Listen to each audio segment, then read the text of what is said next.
Trek Profiles Podcast, Episode 15, recorded August 2018.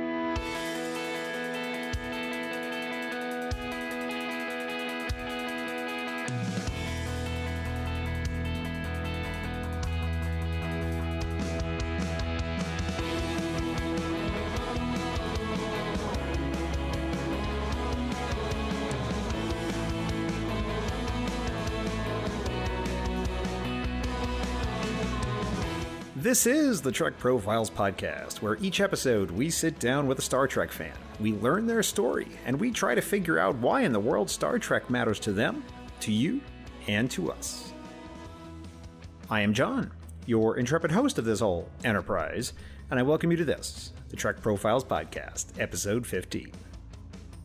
If you wish to get in touch with us, you can reach us at feedback@trekprofiles.com or on Facebook or Twitter at TrekProfiles. If you wish to leave us a voicemail, you can leave a message at our automated line at 609-512-LLAP. That's 609-512-5527. And you can also leave a voice message on our website at Tricorder Transmissions via SpeakPipe. Warning! As we record this, we are in the middle of the Short Trek series, so all previous Trek content up to and including that point is fair game and may be discussed during the episode. You have been warned, human. As always, my trusty sidekick and co-host is the always fascinating, generally fantastic, fully formidable, yet never fallacious M5 Multitronic Unit. Greet the listeners, M5. The M5 unit awaits instructions. Let's see the messages, news, and weather, M5. M5 will comply. This podcast is a proud member of the Tricorder Transmissions Podcast Network. We have so many great shows at Tricorder, and we are getting ready to announce some more coming soon, so keep your eye on the Tricorder website or social media for some news. And if you enjoy this, or any of the shows on the network, you can support us via Patreon at www.patreon.com/the-Tricorder-Transmissions. Support at any level will get you access to early releases, longer cuts, uncut episodes, and access to our kooky Patreon hangouts, which are always a blast. In an effort to serve the needs of you, our amazing listeners, we have added our podcast to Spotify, so now you can listen to any and all of our shows that way if you prefer. Direct links to our Spotify feeds are on the Tricorder website, as well as TrekProfiles.com for the show. And speaking of Spotify, iTunes, Stitcher, or whatever platform you're using to listen, we would be very grateful for your likes, your shares, your 5-star reviews, or your recommendations. Those things help other Trek fans find us, and we appreciate them so very much. I've been doing more on social media lately, if you have an interest in that sort of thing. I'm often tweeting about my Voyager rewatch, and I'm doing some occasional Facebook Live stuff, so check those out if you like. Let's talk mail and messages. I have an email here from listener Helen. Hello, Helen. And she asks why I'm not releasing episodes faster. There are several parts to that, Helen. One, I try to rewatch whatever episodes that might come up during the show, which takes some time. I also look up whatever background I can find out about those episodes, and I try to be fully prepared for whatever the guest may want to talk about. And all of that just takes prep time. And with a full-time job and a family, it can be a thing. So that's one issue. Second, I travel for work, and I never want to try to record an episode on a hotel on hotel Wi-Fi. It's guaranteed to be a bag of hurt. So I just want to be careful about that. And third, I am an incredibly slow audio editor.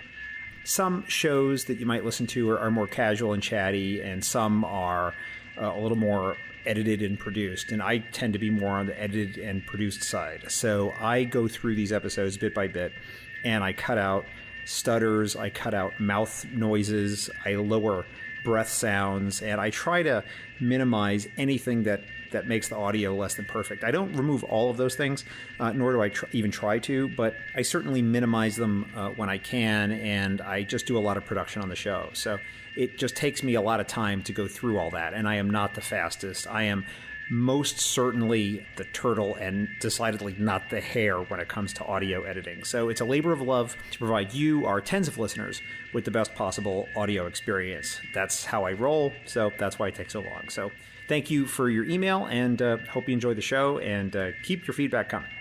All right, let's talk about Kobayashi Maru feedback. These questions come from episode 12 with Tim Sandifer, an episode that I might add generated more feedback to me than any other thus far. All right, question 1. Shakespeare in Star Trek. Not enough, too much, or just right. My guest said just right, and so did all of you by an astonishing 79%. Too much came in at 7, and not enough at 14%. Question 2. Worst prison in the Star Trek universe? Rurapente, or the Mines of Remus. Tim said Rurapente, and all of you agreed at 68 to 32%. And then question 3, who is your shuttle pilot, Tom Paris or Will Riker? My guest said Riker, but the listeners said we'll always have Paris at 57 to 43%. I always like to include a Star Trek food question, and that was question 4, Spock's plomeek soup or Cisco's jambalaya. Tim said soup, but you all most certainly did not, and jambalaya crushed the competition by 80 to 20%. And finally, question 5, the Picard maneuver or the Riker maneuver. My guest Tim said Picard, and so did all of you as well by 65 to 35%. Follow me on Twitter, and you can have your say in the next episode's polls. That's it for announcements, news, and weather. M5, let's start the show. M5 acknowledges.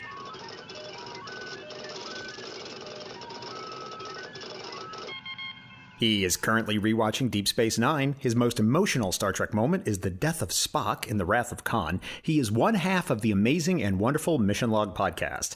Although originally from Birmingham, Alabama, he now hails from Los Angeles, California, North America, Earth, in Sector 001. It's John Champion. Welcome, John, and thanks for being on the podcast. What an introduction, but I have to ask right off the bat, surely I'm not the only one who picked the death of Spock as the most emotional moment in Star Trek. Well, you know, John, I like to tailor my introductions for each guest, and you put that in one of your emails to me, and so I thought I'll put it right up there at the front, because that is just what we do here on the Trek Profiles podcast. Because I'm thinking out of the next 100 episodes of Trek Profiles, it's going to be like, and another one who was really moved by the death of Spock, and another one who was really moved by the death of Spock. I mean, we got to wait until we get to that one person who is just completely moved by something else. Like, oh, when Ilea and Decker joined with V'ger, that was my most emotional moment. That'll be a great day for you when you have somebody who is not just completely moved by the death of Spock the way that the rest of us were.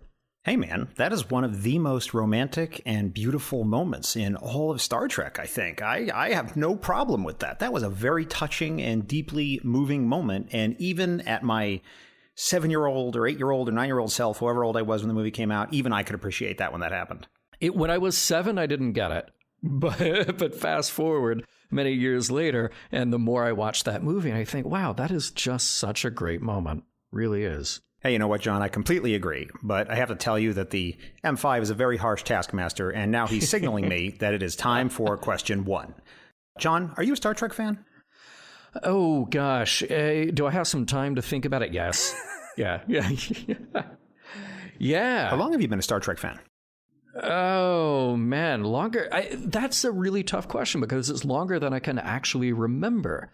And I try to think about, well, when did I first become aware that I was a fan of Star Trek? Because I think about being a little kid, maybe 4 years old or something. And I've told this story before about having the $6 Million Man running suit that my grandmother made for me. I'm wearing that, but I'm holding my Mego, Kirk, and Spock action figures, and I'm wearing the Remco Star Trek utility belt. So Star Trek was just around me, and it was just something that I knew about. I think I had the color forms. I had other toys, because this was like right after the animated series was on, but right before Star Wars came out, and certainly before Star Trek the Motion Picture came out. I remember when Motion Picture came out, I had the Star Trek lunchbox from the motion picture. So it was just stuff that was always around me. Now, I think you have to go into like my early teenage years, maybe like, let's say 5th grade, like 10 years old, and then 11, 12 years old, 6th, 7th grade. I remember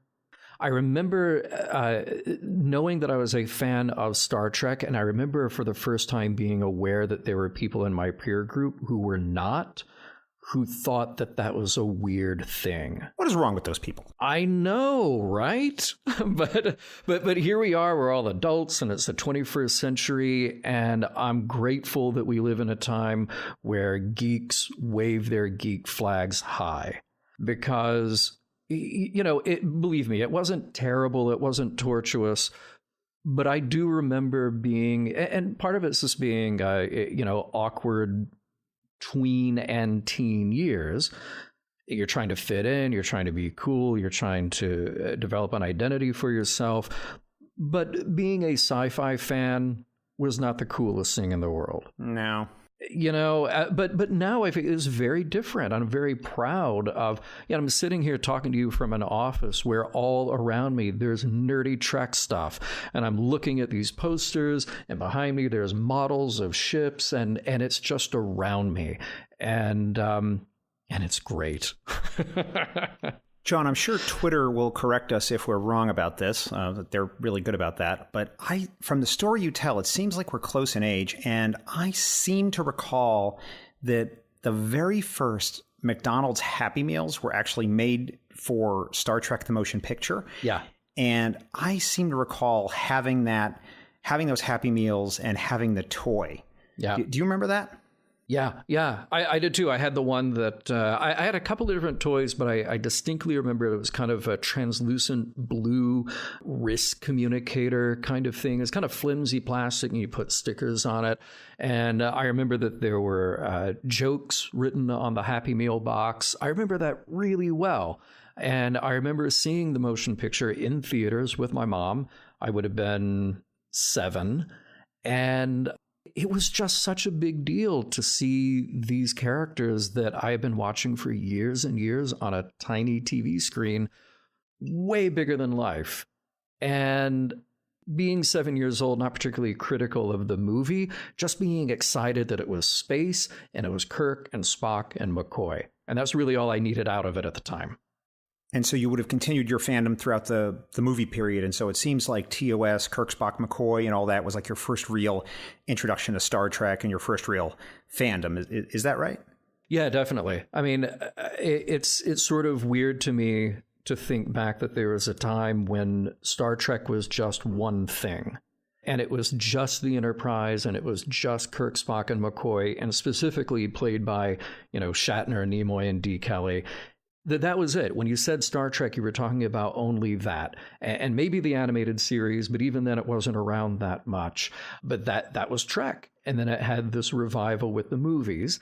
And I remember by that time, I had my circle of friends who were into Star Trek a little bit. That circle was getting smaller and smaller. But then I found a new circle of friends who were into Star Trek and into other science fiction too. And I was really grateful for that, because I realized that, you asked me when I became a Star Trek fan, and what I really think is just that I was a fan.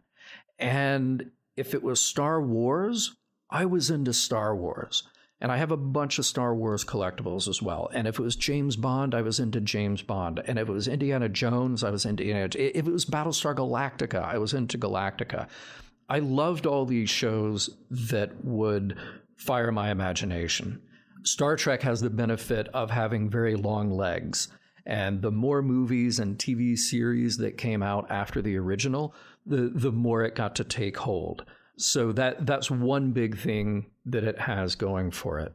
Well, let me interrupt you very briefly to ask a question about that, John. Do you have a recollection of the moment where you transitioned from Star Trek as this thing that I watch on TV and enjoy to this feeling where Star Trek is a fandom that I'm a part of, and this thing that I feel is a part of my life in some deeper and more profound way? Yeah, I think, I can't pinpoint a date, but I want to say it has to be in the early 80s when I was aware of buying Starlog magazine. And I was aware of getting toys and models and posters and wanting to keep those things in good shape and wanting to show those things off. Other kids had sports stuff on their shelves, or they had, maybe stuff from their favorite bands. And I had that too. I was never into sports, but I had stuff like posters of Kiss or whoever I was into. And I had that stuff out there too. But and your favorite Kiss band member would be? Oh, well, Ace Frehley, because he was the sci-fi guy. Nice. You know, he was the guy who thought he was from a different planet, you know. So, sorry, I had to ask. Yeah, no, it's a good question. Yeah. But, you know, we all do that to an extent where, and I still do it. People always ask me, why do you still have all this physical media like CDs and DVDs and Blu-rays? And it's like, it's something that says something about who you are. Somebody comes over to your place for the first time and they go, wow, you have a bunch of weird movies. Like, yeah, but let's talk about that. Like, you know, here's this collection and here's this weird TV series. It sort of says something about who you are. When I go to somebody's place for the first time, I want to look at their DVD collection or their bookcase and sort of get a sense of what they're into. And I think I just sort of always did that. So let's just talk about that for half a second, John. I don't remember where I saw this, if it was in mass media news or just some weird niche news that I followed online. But there was this interior designer who was really well known in interior design circles. And I think it was a lady. She had a photo spread published in a magazine or online somewhere. And as part of that, they had pictures of this wonderful new design that she'd done for her own home. And she had a library section, and all the spines of the books were turned inward. So you only saw the pages. You didn't see the spines of the books in her library. And I'm sure that like 5 minutes of Googling will find this picture. But you're this kidding. Poor lady was savaged. I mean, brutally savaged on the internet for this. And I don't know how much of it was generic internet misogyny versus people who really took exception to this idea. But people were like, you know, you don't actually deserve books. You're using them as a prop. You don't appreciate them. You don't really understand what these things are. You're just using them for your decoration, you know, all this kind of stuff. And people went, you know, some people went really off the deep end, but it really was something. And there's something about the physicality of these things that appeals to people, and people get very touchy about them. And I myself, I travel for my day job all the time. Yeah. And I have so tried to get into Kindle and into ebooks because it's so convenient. I mean, I'm already bringing a tablet with me and I can't do it. When I'm traveling, I will get on a plane, I will reach into my bag, and I will pull out some 400-page monstrosity and sit there and read it. And people are looking at me like, you belong in a museum, dude. What is that thing you have there? I mean, you know, get with the 21st century. Right. But there's just something to having the physical object. And I like to highlight books. And not only that, but I have, maybe this is a weird memory thing I have, but I can look at a book and if there's a particular part of it that appeals to me, I'll remember about where in the book it is. Like about a third of the way through, there's this whole section where the author talks about X, Y, and Z, and I can go find it, but I can't do that electronically. And I mean, I know you can search, you know, believe me, I do a podcast. I'm in front of a computer like most of the day. I'm very technology forward, but there's just something about the physicality of it. So I think that there's something true about what you're saying is that even when you have the DVDs and the Blu-ray sets and you have to get up off the couch and physically change the disc and wait for the FBI message and wait, you know, skip through the previews, there's just something appealing about the physicality of the object that I think is lost when you go into a totally streaming, totally digital world. It's very interesting. What do you think? Yeah, when ebooks were first becoming a thing, this conversation got started in popular media about, oh, we're devaluing words, we're devaluing books. And I don't think that really happened. I think what happens is you have certain types of media that you consume in different ways. So I love my technology. I love my Apple TV. I love my iPad. I love being able to stream stuff. But what I watch there is very different from the stuff that I watch on, you know, the giant plasma TV in the living room. If I want to sit down and watch a movie and become immersed in that movie, I like going to the shelf and pulling out that piece of media and popping it in the player and sitting down. Now, if I'm just laying in bed and it's some dumb show where I can kind of turn my mind off, cool. I stream that all day long. I don't want to watch a feature film on something the size of an iPhone. You're missing out. I mean, David Lynch definitely has words to say about that. There's a hilarious video if you look him up unrepeatable on this podcast if you go for a clean tag. but that's not the experience of watching the movie or a TV show or what have you. To take a trashy kind of throwaway novel, maybe you can read that on a Kindle or an e-reader of some sort. But if it's something that I care about and I want that physical book in my hands, or I want it on my coffee table, if you have an art book or something like that, yeah, it's not the same experience at all just swiping through a bunch of photos, as opposed to being able to open something and truly get absorbed by the images or the art or the words on the page. John, let's divert for a second. I want to talk about your Mission Log podcast. I was planning on talking about this later, but I feel like it ties into something that we're talking about now, and I feel like it might be a fruitful discussion. I was in the room at STLV when, whatever year it was, I'm sure you could tell me, when you announced the very first launch of episode 1 of Mission Log. August of 2012. I was there.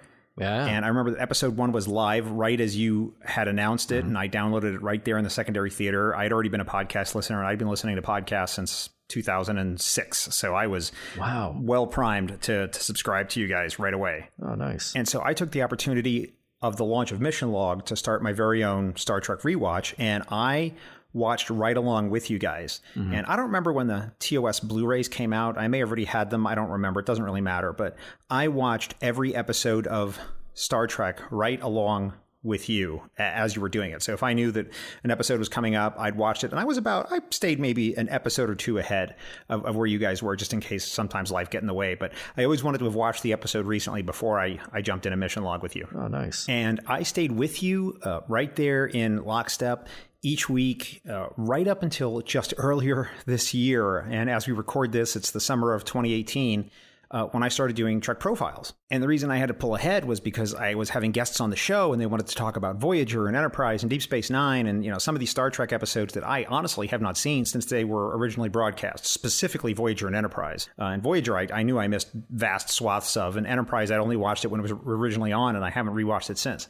So I felt like I had to prepare appropriately. So I figured, well, might as well just get it done. So then I just pulled way, way, way ahead. And as we record this, I'm nearing the end of Deep Space Nine. But anyway, as part of that rewatch, I had to switch from watching the discs to doing streaming because I just had to consume it all very much faster. And I was at the gym on the elliptical. I'll watch an episode of Star Trek because it's about 45 minutes, which is about as long as I do on the elliptical. So it worked out just right.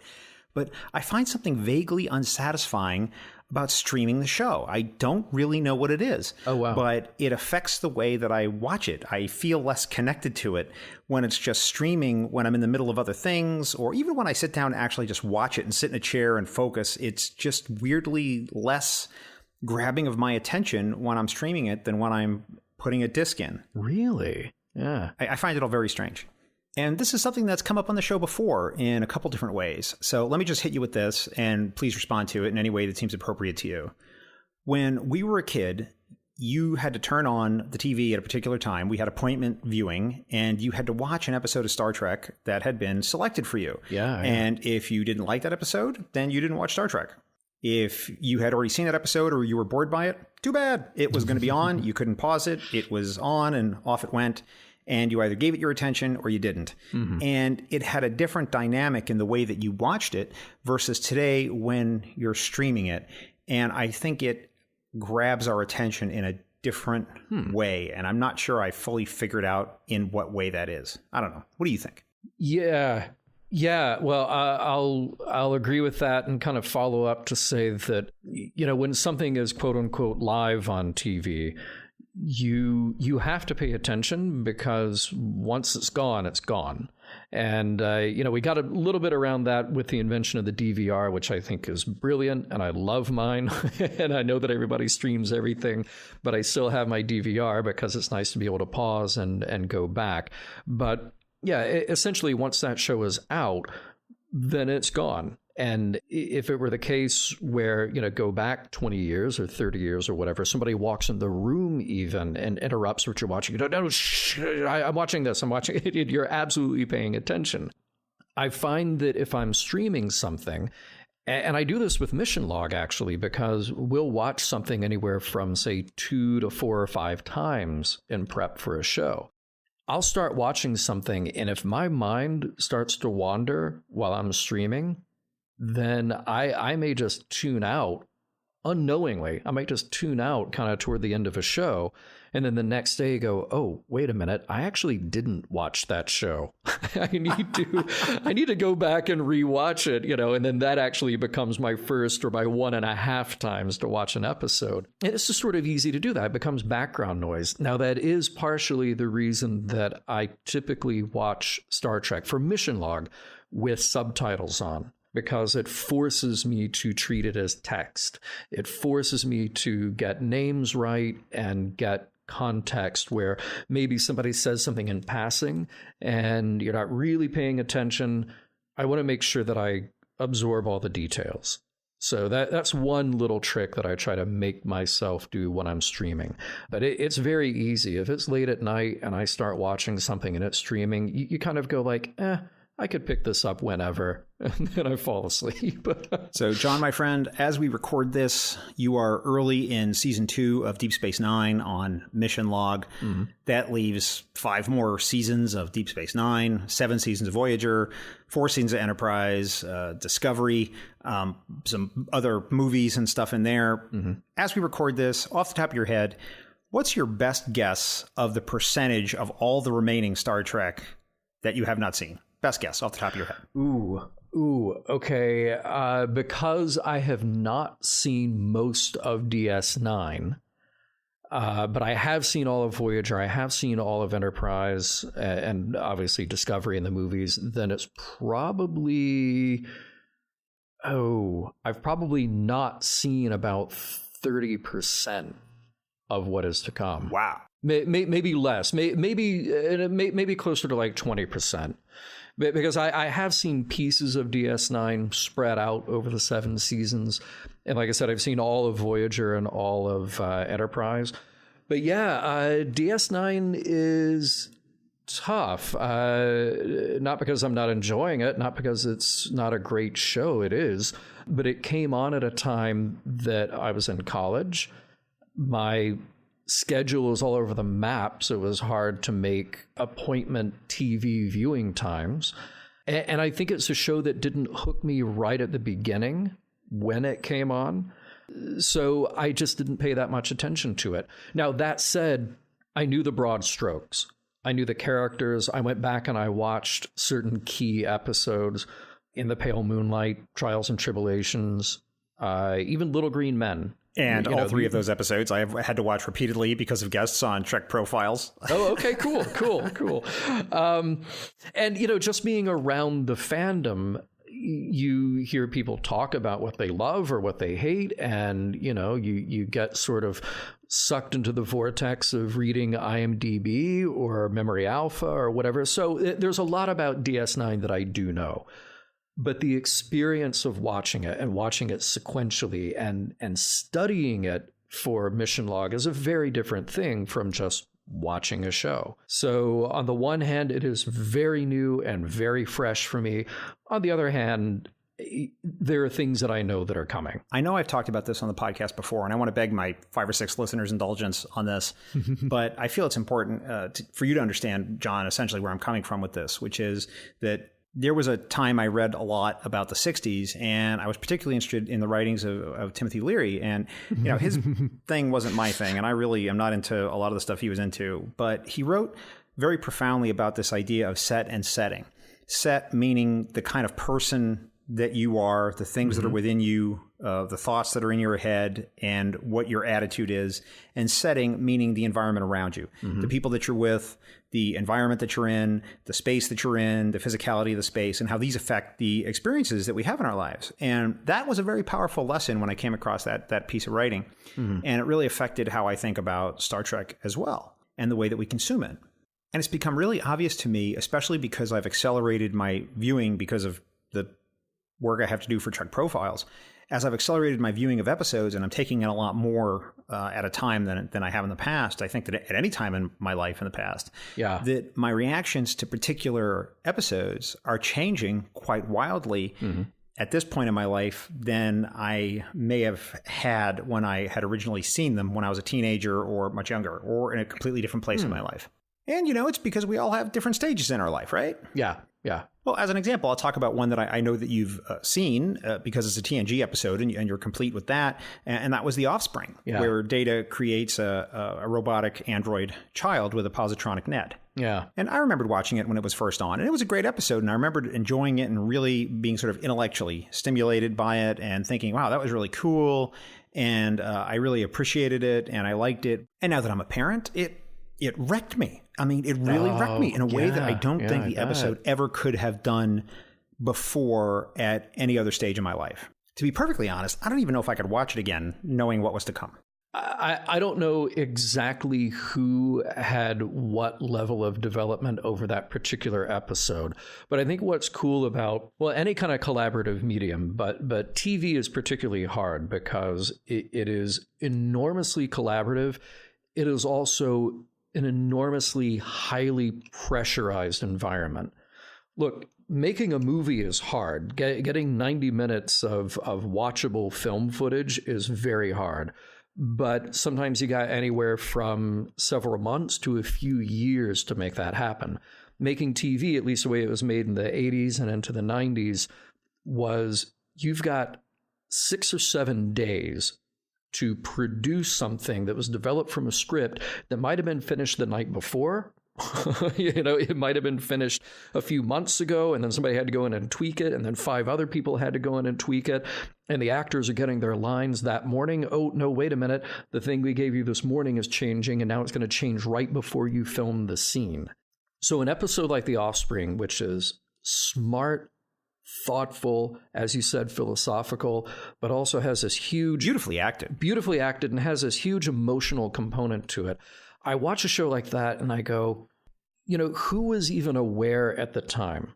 They might have been aware that they were writing something good, that they had found something very human to explore in the episode, and they all kind of pat themselves on the back like, yeah, this is good Star Trek. We found something human to explore through an alien. And I'm using the term alien, I see you doing the scare quotes with your hands. I see you. Yeah, right. So they did what Star Trek does. But who maybe on the staff thought, I've got a kid, and there's something about this that rings absolutely true and heartfelt, and as you said, emotionally devastating about it as well. Well, then I want to place a marker with you, John. Yeah. Because I don't want to jump ahead. And I know that on Mission Log, you're very strict about not jumping ahead in the timeline. And I want to respect that. No, I do. I want to respect that. Yeah. There are some episodes coming up, especially in Deep Space Nine, where I had such reaction to it that I got almost physically angry when I watched it. And I had it, which was a very unexpected reaction for me. I wasn't expecting that at all, but it did happen. One of those, for example, would be Time's Orphan. Okay. So we're going to talk about this, and I'm going to send you an email when Time's Orphan comes up on Mission Log, which I think will be in 2047 or somewhere around there. But there's another area I want to ask you about, which is that just like you, there's lots of episodes I either haven't seen or I had no recollection of.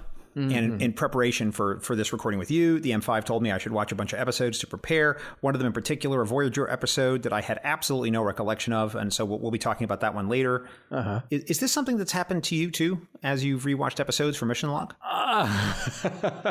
Well, there is a thing in psychology how our brains trick us, and we do tend to remember the positives and we tend to forget the negatives. So that might very well be what was going on. When we talk about being Star Trek fans, and particularly if we talk to people who aren't necessarily fans or haven't been around the franchise as long and haven't seen every episode, what do we emphasize? We talk about the great stuff. Oh, you gotta watch the best of both worlds, and you gotta watch Family, and you gotta watch The Inner Light, and those are the things we talk about. But somebody says, what should I watch in the original series? I'm not going to say The Empath. And look, and I know, don't send me mail. I know that people love that episode. I don't. So I had kind of wiped that one from my memory, even though I had seen everything in TOS. I didn't remember it when we went back to cover it on Mission Log. You know, one thing I'll say is I will never forget that limbo set. Yeah. That limbo set I just thought was awesome. Yeah. And while the episode had lots of problems, you know, with the Vians in general, and there were some structural issues in the story, I thought that the performance was really quite beautiful and really quite lovely and memorable. Yeah, yeah. And that's the thing. I think even at the time that the episode came out, and still to this day, I hear from people who love that episode, but honestly pick any episode, because somebody will say, "Oh, I love that you guys trashed it, and I love that episode." Well, first of all, we try not to trash an episode. we may come away from it thinking like, "Yeah, it didn't do it for me," but if it does it for somebody else, great. The episode that just came out today, as we record this, Ken and I had very different reactions to it. It's an episode that I loved, and I felt like the message was very front and center. You know, John, I've listened to it. You can mention it. It's okay. Oh, good. Yeah, it was. Wait a minute, and Cardassians. How could I blank on the name? It's the one with the Cardassians, where Rugal is a Cardassian boy who was a war orphan. He's adopted by a Bajoran family, raised as Bajoran, identifies as Bajoran. And I was really involved in that story about his identity. Yeah. And Ken was really not. And I get why he was not, because the story was resolved simply by the kind of political machinations. We're going to talk more about this later, John, because one of the things I remember from your discussion of the episode was Ken saying to you, you know, John, you and I, speaking Ken to you, we have talked more about what Rugal wants than they did in the episode. Yeah. Which I thought was a pretty right on the nose observation. And I'll also say that episode is probably, for me, in my top 10 of all Star Trek episodes. Oh, wow. But it's because of my own personal inclinations and some stuff going on in my own life and my own background and some things that matter a lot to me. That makes me like that episode so much, and while it touches me so powerfully. So I don't necessarily think that a lot of other people would put it in their top 10, but because of me and because of my own self, I really love it, and it holds a special place in my heart. As I watched the episode, what was on my mind was I was thinking about really the Armenian genocide, which is a big deal that, of course, all Armenians are very well aware of, and something that we're still grappling with today. And there was a lot of family separation, a lot of orphans, a lot of bloodshed, and a lot of death in the most gruesome and horrific ways. And it's something that's never really been fully adjudicated in any context. And so it's something that's always on my mind. And when I saw the episode, it's something that affected me very powerfully. And I wouldn't expect that it would have that same impact on other people in the same ways, because they certainly have their own experiences and their own things that matter to them. But it was something that made a big impact on me. And it goes right back to what we were saying before about Timothy Leary, set and setting, the things that are within you and the environment around you, right? And it changes the way how you interpret these episodes. And I think that's true for all entertainments and all fiction, certainly, and of course all the other experiences we have in our life. But given that we're analyzing Star Trek in a very disciplined way, both on Mission Log and in a way on this show too, I think that that's something that we definitely should be aware of. But I also must say, one of the things that's very powerful about it, and I think one of the things that has helped make Star Trek so evergreen in a lot of ways, is that they crafted something that it can reach out and affect people in ways that were even completely unintentional and beyond the ken of the people who wrote or made the doggone thing. They couldn't have foreseen my reaction to it. And I'm sure that there's thousands of people out there that have had other reactions to other Star Trek episodes that were based upon things in their own life in a similar way, and certainly were just beyond the scope of what the writers and people making the show had intended when they put the thing together in the first place. Yeah, and that kind of goes back to our discussion about the offspring. You know, there's something in any great episode, or even a not so great episode of Star Trek, that, look, there's the message that the writer intended.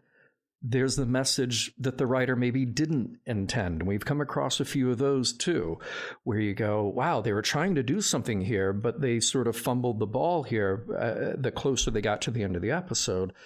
But then there's just the personal experience. What do you bring to that episode that you identified with?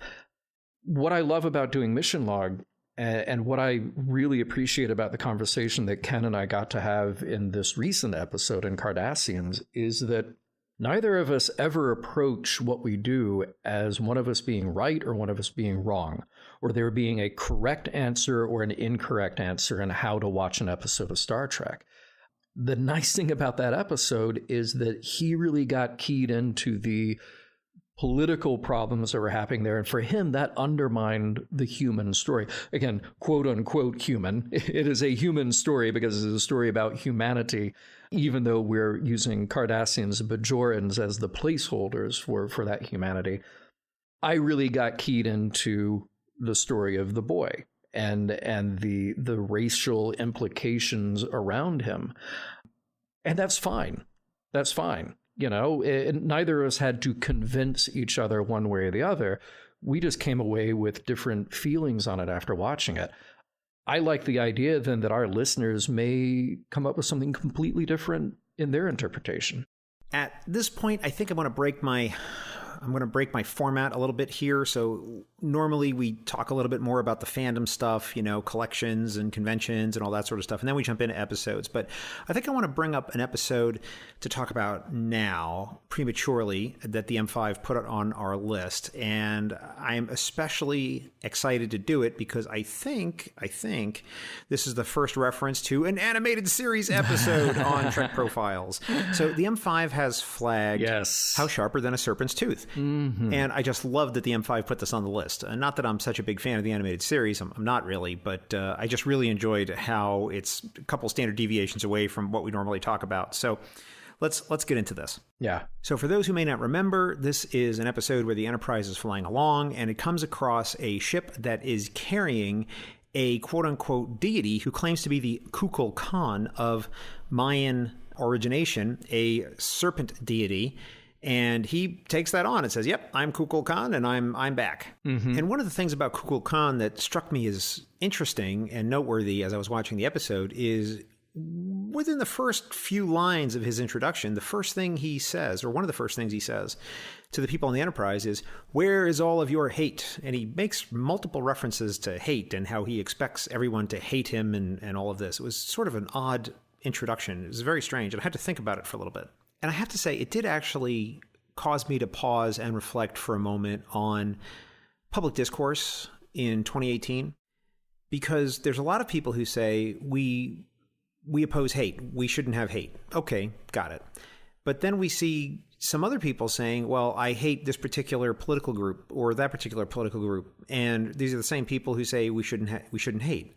Yeah. And is hate a virtue? Is hate virtuous in some way? Is this something that we should embrace? I don't really understand how people are using that word. And it was just something that caused me to think a little bit as the episode was happening. And I was just trying to wrap my brain around what that word actually means and why people use it and what Kukul Khan was actually expecting. But anyway, if we get into that, it's going to be a whole rabbit hole, and I'm sure I'll get hung out to dry on Twitter by one group or the other without even expressing an opinion about it too much.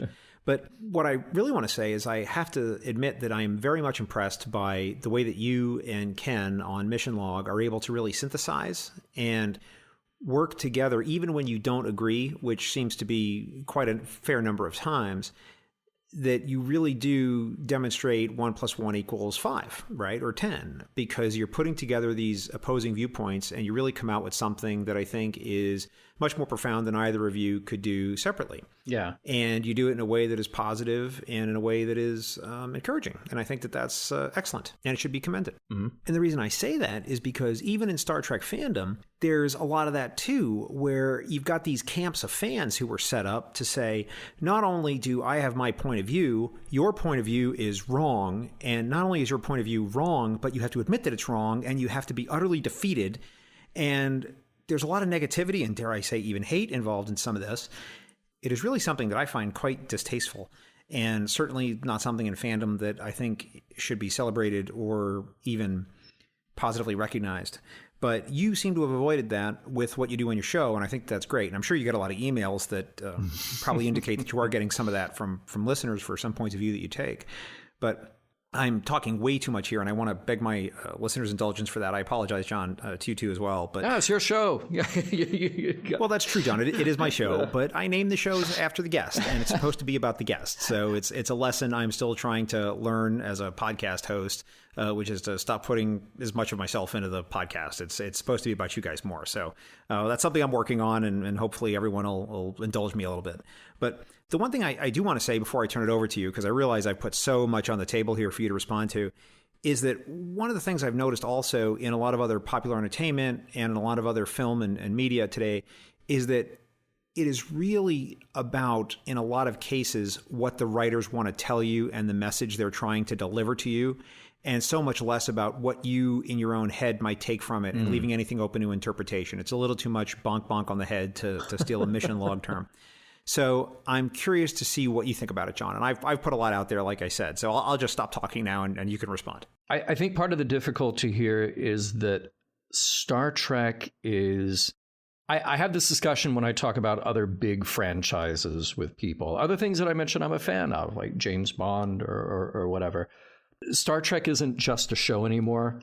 It isn't just Gene Roddenberry's brainchild anymore. It isn't just this one set of characters anymore. And Ken and I even had this discussion about, is DS9 the delineation point where Star Trek stopped being a show and started being a franchise? Because Next Gen comes very much out of that same 1960s style. You watch the first few seasons when Gene was heavily involved, and clearly they still had a foot back in the 60s in how they approached the show. In DS9, it starts to become something different. Here's this other stuff happening way over here with these other people. So when we try to figure out what is Star Trek doing, what does it have to say, I think there are moments when Star Trek is just a purely emotional, character-driven human story. And there are other times, quite the opposite, when Star Trek becomes a show about advocacy. Sometimes it does it really well. Sometimes it's very obvious. Sometimes it does it very poorly. You know, Ken and I talked about Let That Be Our Last Battlefield, where the message could not be more obvious to an audience in 1968 or an audience in 78 or 98 or 2018. And it's almost laughable how obvious it is. Well, he's half black and he's half white. Well, he's half white and he's half black, literally drawn down the middle of their faces. But there was something really inspired and really brilliant in dumbing it down for the audience and still telling a great story and getting away with that. If you try to do that now, I think you'd fail, because anything that obvious and that on the nose, the audience would just see right through it. And the audience is very cynical today in sort of the postmodern world of, creating shows with a sense of irony that did not exist in 1968, at least not that style, So I think where you're heading is to say that, Star Trek, when it's good at that, when it's good at getting a message across, and it is expressing the idea of IDIC and being respectful of other points of view, other cultures, other ideas, that's a valuable message. And it doesn't do that all the time. Not every episode is about that. There's sort of an implication of that. I got an email not that long ago from somebody who was asking about Worf being introduced as a character in Next Gen, and I forgot exactly where that listener was coming from with asking about the development of that character, and maybe they hadn't read much about Worf, maybe they weren't aware of how Worf was really framed by the producers and writers of Star Trek. But I wrote back and said, yeah, look, this was an attempt in 1987 to say that in 20 years, we can actually grow beyond seeing our enemies as our enemies. We do that on a small scale in individual episodes of Star Trek. One of the greats is Devil in the Dark, where we get to say, hey, the monster is not actually a monster. We're the ones who are being monsters by not stopping to try to understand what's going on here. And then the Klingons were just sort of the generic bad guys since 1966 going forward. But you land at 1987 with Next Gen, and that's telegraphing to the audience to say, hey, if you've been a Star Trek fan for 20 years, 20 plus years now, we're here to tell you that even what you think you know about who's the bad guy, we can get beyond that. We can actually grow beyond where Kirk was and Spock and McCoy and all these heroes who would just say, oh, well, they're Klingons, they're the bad guys. They're the ones that we fight every so few episodes of the original series and into the movies. And I think that was a stroke of brilliance. And then they would continue to do that by humanizing, and it's a terrible word to say humanizing. It's very, very anthropocentric of me to say it like that. But to give depth and facets to the Romulans, who they decided to build up in Next Gen, but then to kind of break down those walls as well in not so great episodes like Unification, and then a not so great movie like Nemesis. But you still give the Romulans their moments to say, hey, they're not monolithic, they're not a monoculture.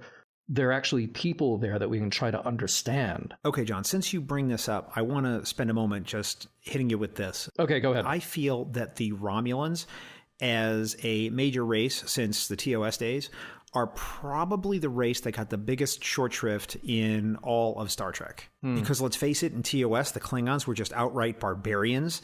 And it wasn't until TNG, maybe, the episode Heart of Glory, where we got a little bit of a hint of what the Klingons were about. And then when Worf shows up, it gives us that fully figured sense of what Klingons are like. And there's certainly a debate about whether or not Worf was really emblematic of Klingons at all. I certainly don't think he was. I think he had his own idea of what Klingons were about, and it was a singular impression that was in his own head, because they certainly weren't like him. He was always trying to be more Klingon than the Klingons, because they certainly had far different thoughts about how to be than he did.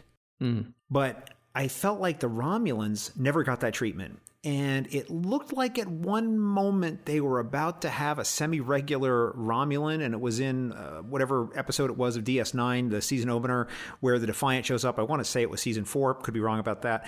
And they had a Romulan engineer, a female character, who was assigned to the ship, and she was there to operate the cloaking device and show them how to use it. And I thought, aha, this is where we're going to understand what the Romulans are all about, because she's going to be on these adventures with Sisko et al., and we're going to really get to understand how the Romulans see things and why they are the way they are and why their society is the way they are, and all the peculiarities of them. And I just felt like it was a key that was left unturned, because they got rid of the character almost right away. And I just felt like there was a lot there that was unexplored. Yeah. And I felt like it was a missed opportunity, because I always felt like the Romulans must have had a very interesting backstory in how their society developed, why they preferred guile over sincerity and plain dealing, why it was that they always held back. They didn't go forward, whereas the Klingons always go forward, even if they have no reason to. They just want to proceed and, smash things and fire phasers at stuff. See Worf in like all of season 1 and 2 of TNG. Right. Whereas the Romulans always like to keep information to themselves and play things close to the vest. Even when they don't have a reason to, they like to do that. And I just felt like there was a lot in that culture that we really could have explored and we never got. Although before I turn it over to you, I really do have to relate just one of my all-time favorite Romulan moments, which is in the TNG episode The Defector. Oh, sure. Where Admiral Jarek? Yes. Yeah. Wow. Well done. Yeah. Oh my God. I can't believe I remembered that. I'm going to forget like 7 important things I need to remember for, because I wasted all my points on that. Oh gosh. Well, anyway, where Data takes him into the holodeck because they have a recreation of this one particular valley, this one particular location on Romulus, and he looks at it. And I got to say, that one moment of just him in the holodeck was something I remembered from that episode years later. I barely remembered anything else about the episode, but I remembered that scene, and I remembered the powerful nature of the acting that James Slane delivered in that moment. It was just really, really special, and I really liked it. But then at some point after that, he goes to 10 forward, and he's looking out the window at all the stars, and he makes that comment about, these aren't my stars. And I gotta say, that's something that stuck with me.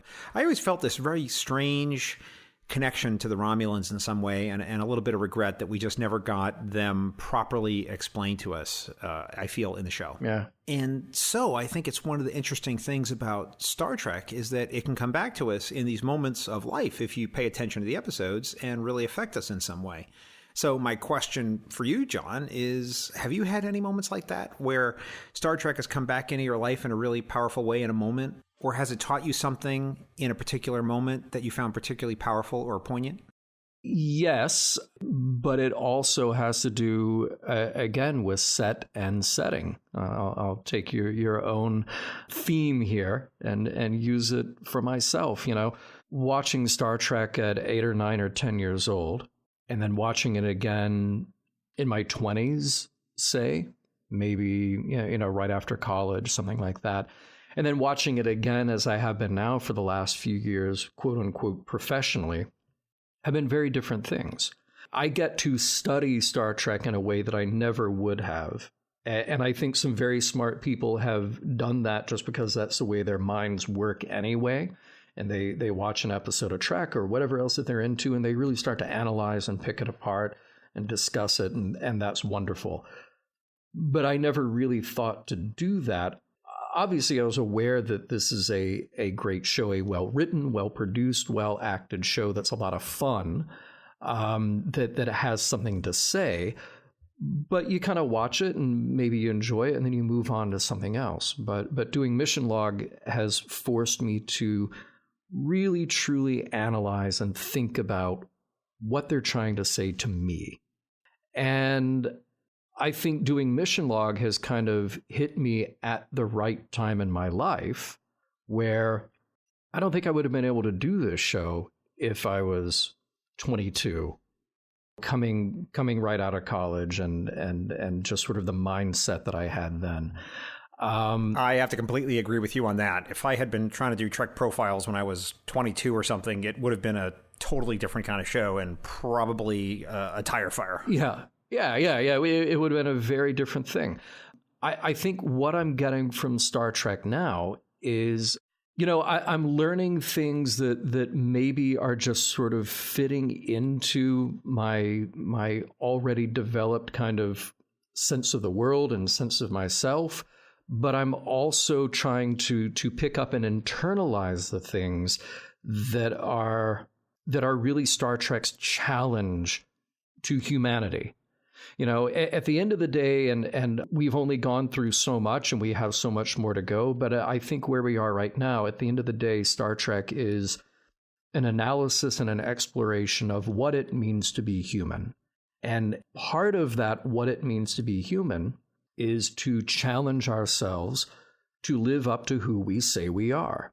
In reality, none of us can actually do that. Well, I won't say none of us, but let's say that it's very difficult to do that. That we all have a certain idea of who we are, whether as an individual or as a collective, as a society, as a nation. We all have these ideas of who we are, and we want to lead with that. We want to put our best foot forward. But I'm not convinced that we always live up to that. And I think what I see in Star Trek and what that challenge is, and the thing that I've really tried to internalize is to say that, look at all these examples where a character does something that is the difficult thing to do, but it is absolutely the right thing to do. I've really tried to make that a part of myself in the last several years. And particularly the more we go through analyzing the show, I want to be better about responding to people when they challenge me about what I find in a show or an idea that we discuss. I want to be better about being more open to people who don't share my same experience. Look, I can be very argumentative. No way. We all can. Nah. No, not at all. I only spend, a good several hours of my week talking. But Star Trek, when it is when it is espousing this idea that we hold up and say, yeah, that's good Star Trek. That's what Star Trek does well. It is about this idea of idic. It is about this idea of absorbing and appreciating challenging ideas and people who challenge us. So is it a new thing that I've learned? No, but I think it's become much more acute because you notice it time after time after time in watching these shows. So I've noticed a peculiar kind of, I don't know if I want to call it gatekeeping, but I will say litmus test, where I've seen on social media, people will say, if you've seen Star Trek and you consider yourself a Star Trek fan, you have to believe A, B, C, and D, and you cannot believe X, Y, and Z. And furthermore, you have to agree with me on J, K, and L, and therefore you should support politician Z. And it just seems very black and white to me. And I'm not sure. Yeah, I think as I think about it, maybe litmus test is the right kind of thing for it. I'm not sure. What do you think about this sort of thing? Boy, all right. So this is a tough one because it actually goes both ways. My immediate reaction is to say that challenging somebody with that, you're not a Star Trek fan if you don't get A, B, and C. Well, yeah, immediately my hackles go up because it sounds like gatekeeping. It sounds like the worst part of fandom, which is to say, if you don't appreciate something the way that I appreciate it, then you're wrong and you're not really a fan. Back in high school debate club, I learned about the one true Scotsman fallacy. Yeah. And I hate that so much. I don't want to tell anybody how to be a fan at all. Now, the difficult part about what you're proposing here is that very often I will see comments or I'll get an email or whatever that is coming from total opposite end of the spectrum of whatever I got out of an episode or whatever I think a writer is trying to say with an episode. And I want to sit that person down and say, were we watching the same show? And how is it that you are getting something out of this? How is it that you're enjoying Star Trek when, to me, this message, moral, meaning, whatever, is very clear and is very clearly not what you're getting out of it? You know, that's tough because, look, Star Trek has been challenging about human ideas, social ideas, religious, political ideas. It's wrong to say that Star Trek is not political because, look, I think as a blanket statement, art is political in very small ways, in very big ways. And Star Trek as a whole, it is a piece of art. It is artists expressing themselves through this particular medium, through television, through film, through comic books, through novels, whatever. And a lot of time, the ideas that are in Star Trek are blatantly challenging us about how we decide to live, how we decide to be, how we decide to express ourselves. I find myself often, you know, seeing a comment, hearing from somebody, no, you're totally wrong because it's this. And I think, how did you watch this show and come to that conclusion? And more so, how do you watch all of Star Trek? And I'm not doubting that you're a fan because you're telling me that you're a fan. And honestly, that's the price of admission. To be a Star Trek fan is to say you're a Star Trek fan. There's no test, right? But what is it that you're getting out of this if you are completely tuned out of the social, moral, political, human investigation and challenge that this show is giving to us? So I don't know, man. I don't have a good response to your provocative idea here because at best, we should be able to say, yeah, art is open to interpretation. You figure out what it is that you want to get out of this episode or this movie or the story that's being told. The other end of it, sometimes I can't help myself but say, are you sure that you're paying attention here? Well, I think you're bringing up something that's very profound, John, because it's not necessarily about here's the future that we're going to have, and we're going to have these kinds of ships with round saucer sections in the front and these double nacelles or anything like that. But it's really about asking questions of the audience about how are you going to be better and be worthy and a worthy of that better future and a part of that better future for all of humanity. And while the exact contours of it you can quibble about, but it's really about a better place. You know, humanity's best days are in front of us, broadly speaking, at least in my interpretation of it. Yeah. And, you know, I just want to say that and maybe I'm gatekeeping myself here, but I do detect a commonality among Star Trek fans in that I think you have to, in some way, subscribe to a positive view of the future, in the long term anyway, not necessarily in the short term. Right. Because if you really believe that the destination for humanity is a Blade Runner type, Hunger Games type future, I don't think Star Trek is going to offer you a whole lot. I don't think that it's the kind of show that you would necessarily find accessible if you think we're all going to be having our hands at each other's throats and living in some sort of future tech dystopia. And maybe it's not that Star Trek isn't for you, but maybe those people who believe that dystopia is really the future, I just suspect that those folks wouldn't self-select into the Star Trek fandom. I don't know. What do you think?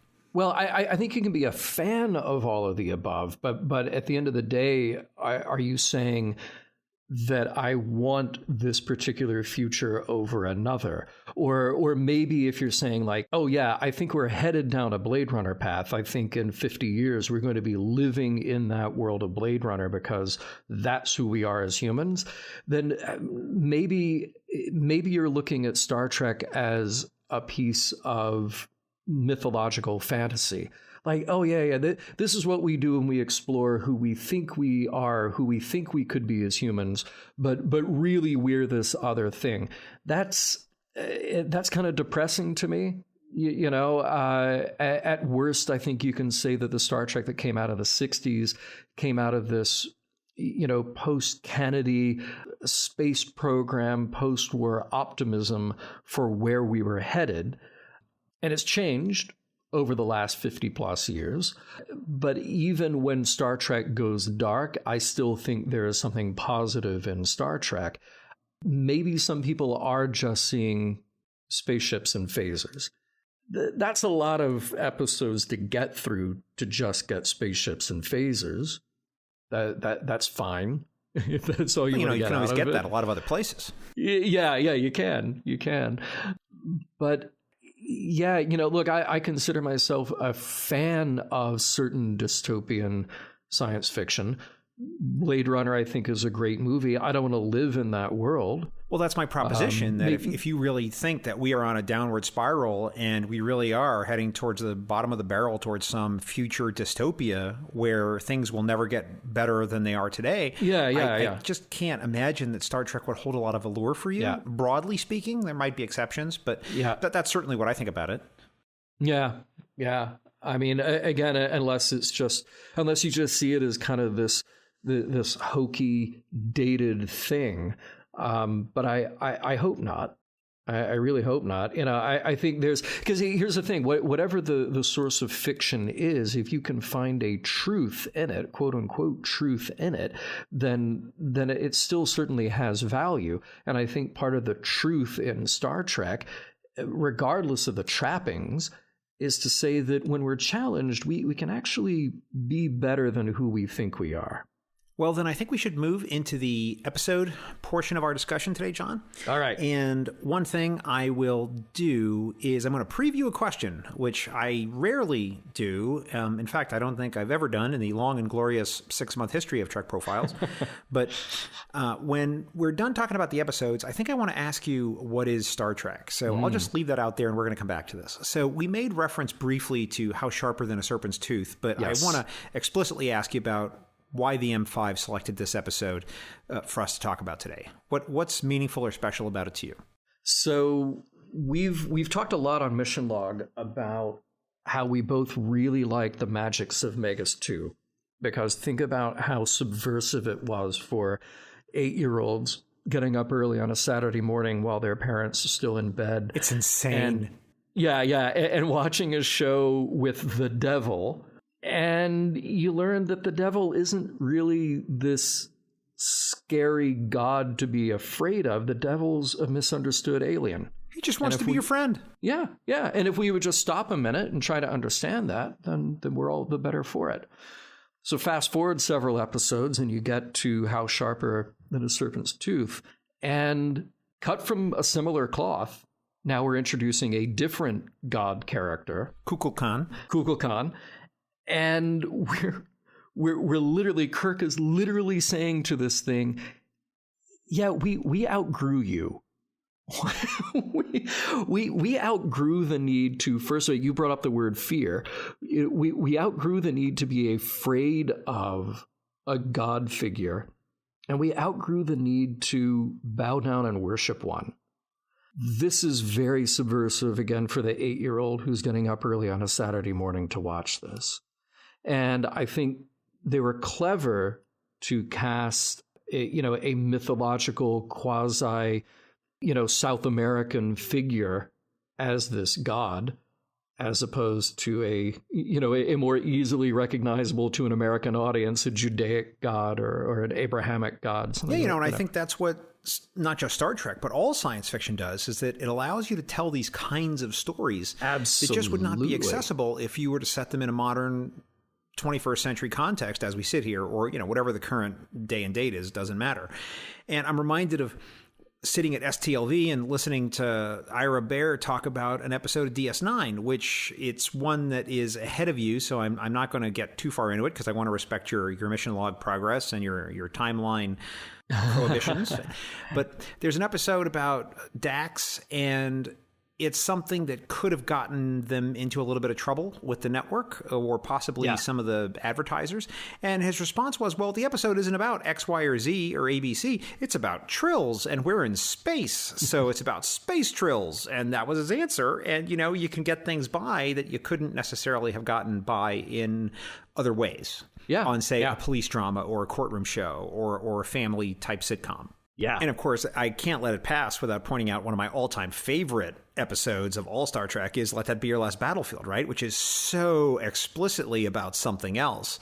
But, it's about people in space. And, John, you know how much I love that episode. You've seen me at STLV in a cosplay that I do all about that episode. So And I think that just being able to tell those stories, it just makes the show so much more powerful. And not only that, but then people can watch it and they can accept it because it doesn't necessarily have to challenge their beliefs or challenge where they are in their current lives right now. It's merely just telling them a story, and there's all this deeper meaning that's accessible if they want to get into it, which I think is just excellent. Yeah, I mean, the joke that we're all in on is that we all get it. We're all, it's human writers writing a story that's going to be watched and seen by humans. So of course the Trill are humans, the Vulcans are humans, the Bajorans, the Cardassians, they're humans. I got an email from somebody who challenged me on that, who was saying, well, no, the Cardassians are really this thing that represents this particular culture. And I wrote back and said, no. Look, when we say that they're all us, we're not saying that particular alien is a human American from 2018 or from when that episode was made from 1994. No. What we're saying is, in art and in science fiction like this, everybody represents an aspect of being human. So the Vulcans represent our idea of how do we balance our emotional with our analytical, logical selves. Doesn't mean that the Vulcans literally represent this particular class or this particular culture on Earth. No. They're us. They're all of us. And, and the Klingons are us too. Right. Because, so getting back to How Sharp Ended a Serpent's Tooth, yeah, it's a clever way to explore this very profound idea. What is our relationship to God or gods? How do we think that relationship will be? What is it now? And what do you think it'll be in a couple of 100 years? And to pose that to a kid on a Saturday morning, I think is a bit of inspired mad genius. I have to agree with you. When I look at animated series, for example, I just have to say, I can't believe they got away with any of this. Mm-hmm. But there is something to be said for the idea that Star Trek does hold up a mirror if you as the viewer want to look in it. Mm. And it asks you the question, is this the kind of person you want to be? what kind of person do you want to be, and how can you get there?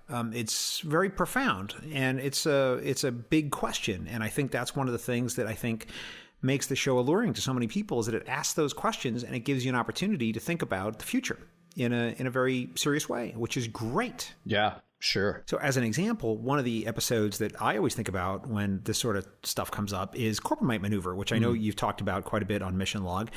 And especially the idea that we were being pursued by this other alien and they were trying to do bad stuff to us.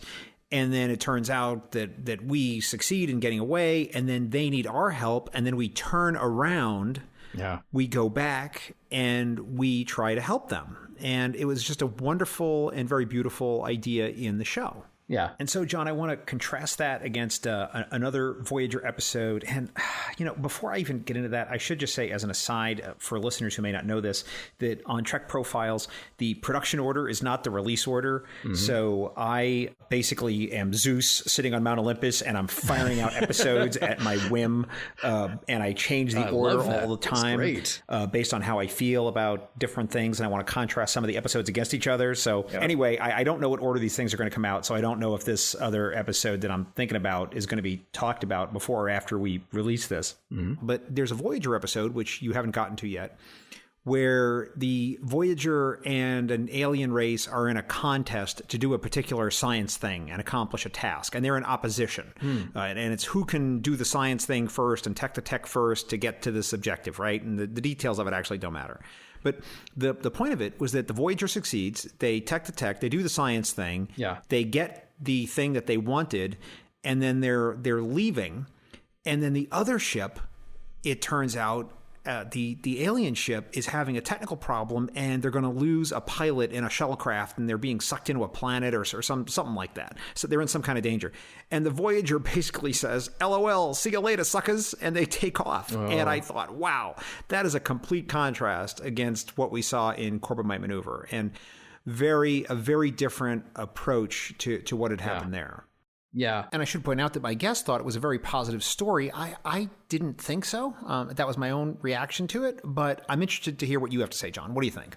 Wow, that's interesting, because I only vaguely remember that episode. And I have to wonder, when a writer sat down to hash out that script, are they trying to make a statement about where Voyager is at that point? Like, oh, well, this isn't your father's Star Trek. We will leave the alien behind because we have to move on for whatever extenuating circumstance. We have to push forward and complete our mission, which is to get back home. So I wonder if that's a little bit of just sort of tweaking the audience like that to force the audience to go, whoa, Kirk would have never done that. And can you morally justify why they would make that decision? But yeah, it does really seem the opposite of what we end up with in Corbomite Maneuver. See, the thing about Corbomite Maneuver that actually we talked about this again a little bit in the episode we just released as of this recording, Cardassians, is that I said in that episode, I'm always interested in the aftermath of war, or not specifically war even, but the aftermath of some sort of struggle. And in Corbomite Maneuver, we set up Star Trek to say, here's who we are when things are horrible, when we've been threatened, when we have almost been blown out of the sky, and we happen to get the upper hand and disable the enemy. Now who are we going to be? Because everything just changed. It speaks to who that crew really are.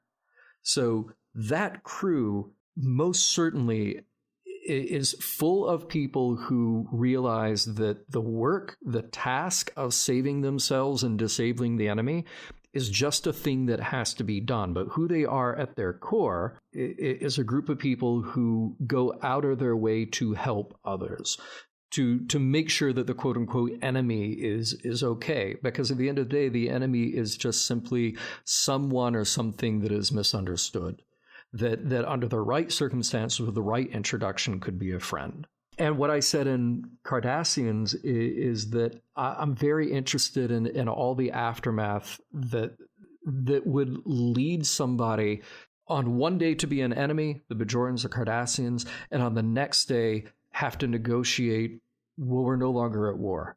So how do we treat each other? And the interesting thing about DS9 is that the Cardassians and Bajorans have not let go of any of the animus that they feel about each other. Yeah. And that might be a much more believable thing for the humans who are watching this story about humans, even though they're Bajorans and Cardassians, to say, well, when are we going to be more like this other character or these other characters who can say, boy, that was terrible. Now we have to put all that beside us because it's much more important that we see each other as equals and work for peace.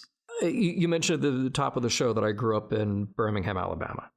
And I'm lucky that I grew up after the worst of the civil rights battles that were fought there.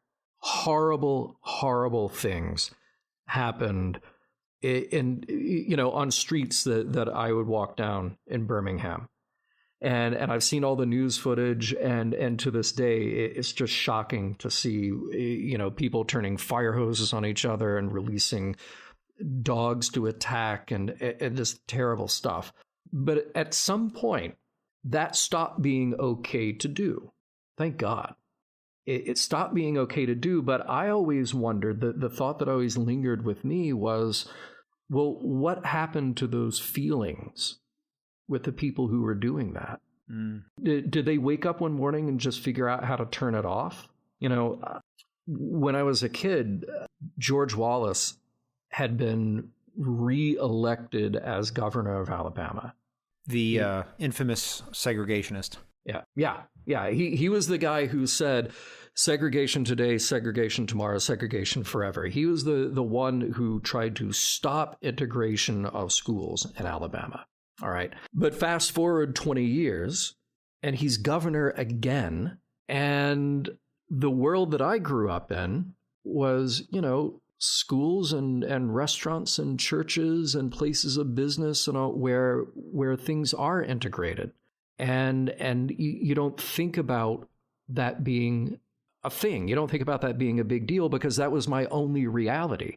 But then I would watch news footage from the past. I would read stories from the past and realize, well, wait, the same guy. And I mention him because a couple of times as a kid, I actually met him, and I had things that took me to the governor's mansion, and I couldn't quite square it in my head to say, well, I don't feel this way about people who don't look like me. I don't see the world this way. But this guy did. And not only did this guy see the world that way, he fought to keep it that way. And it really disgusted me. But more than disgusted me, it left this question in my head about, well, what did he do with those very sincerely held beliefs about people who were not like him?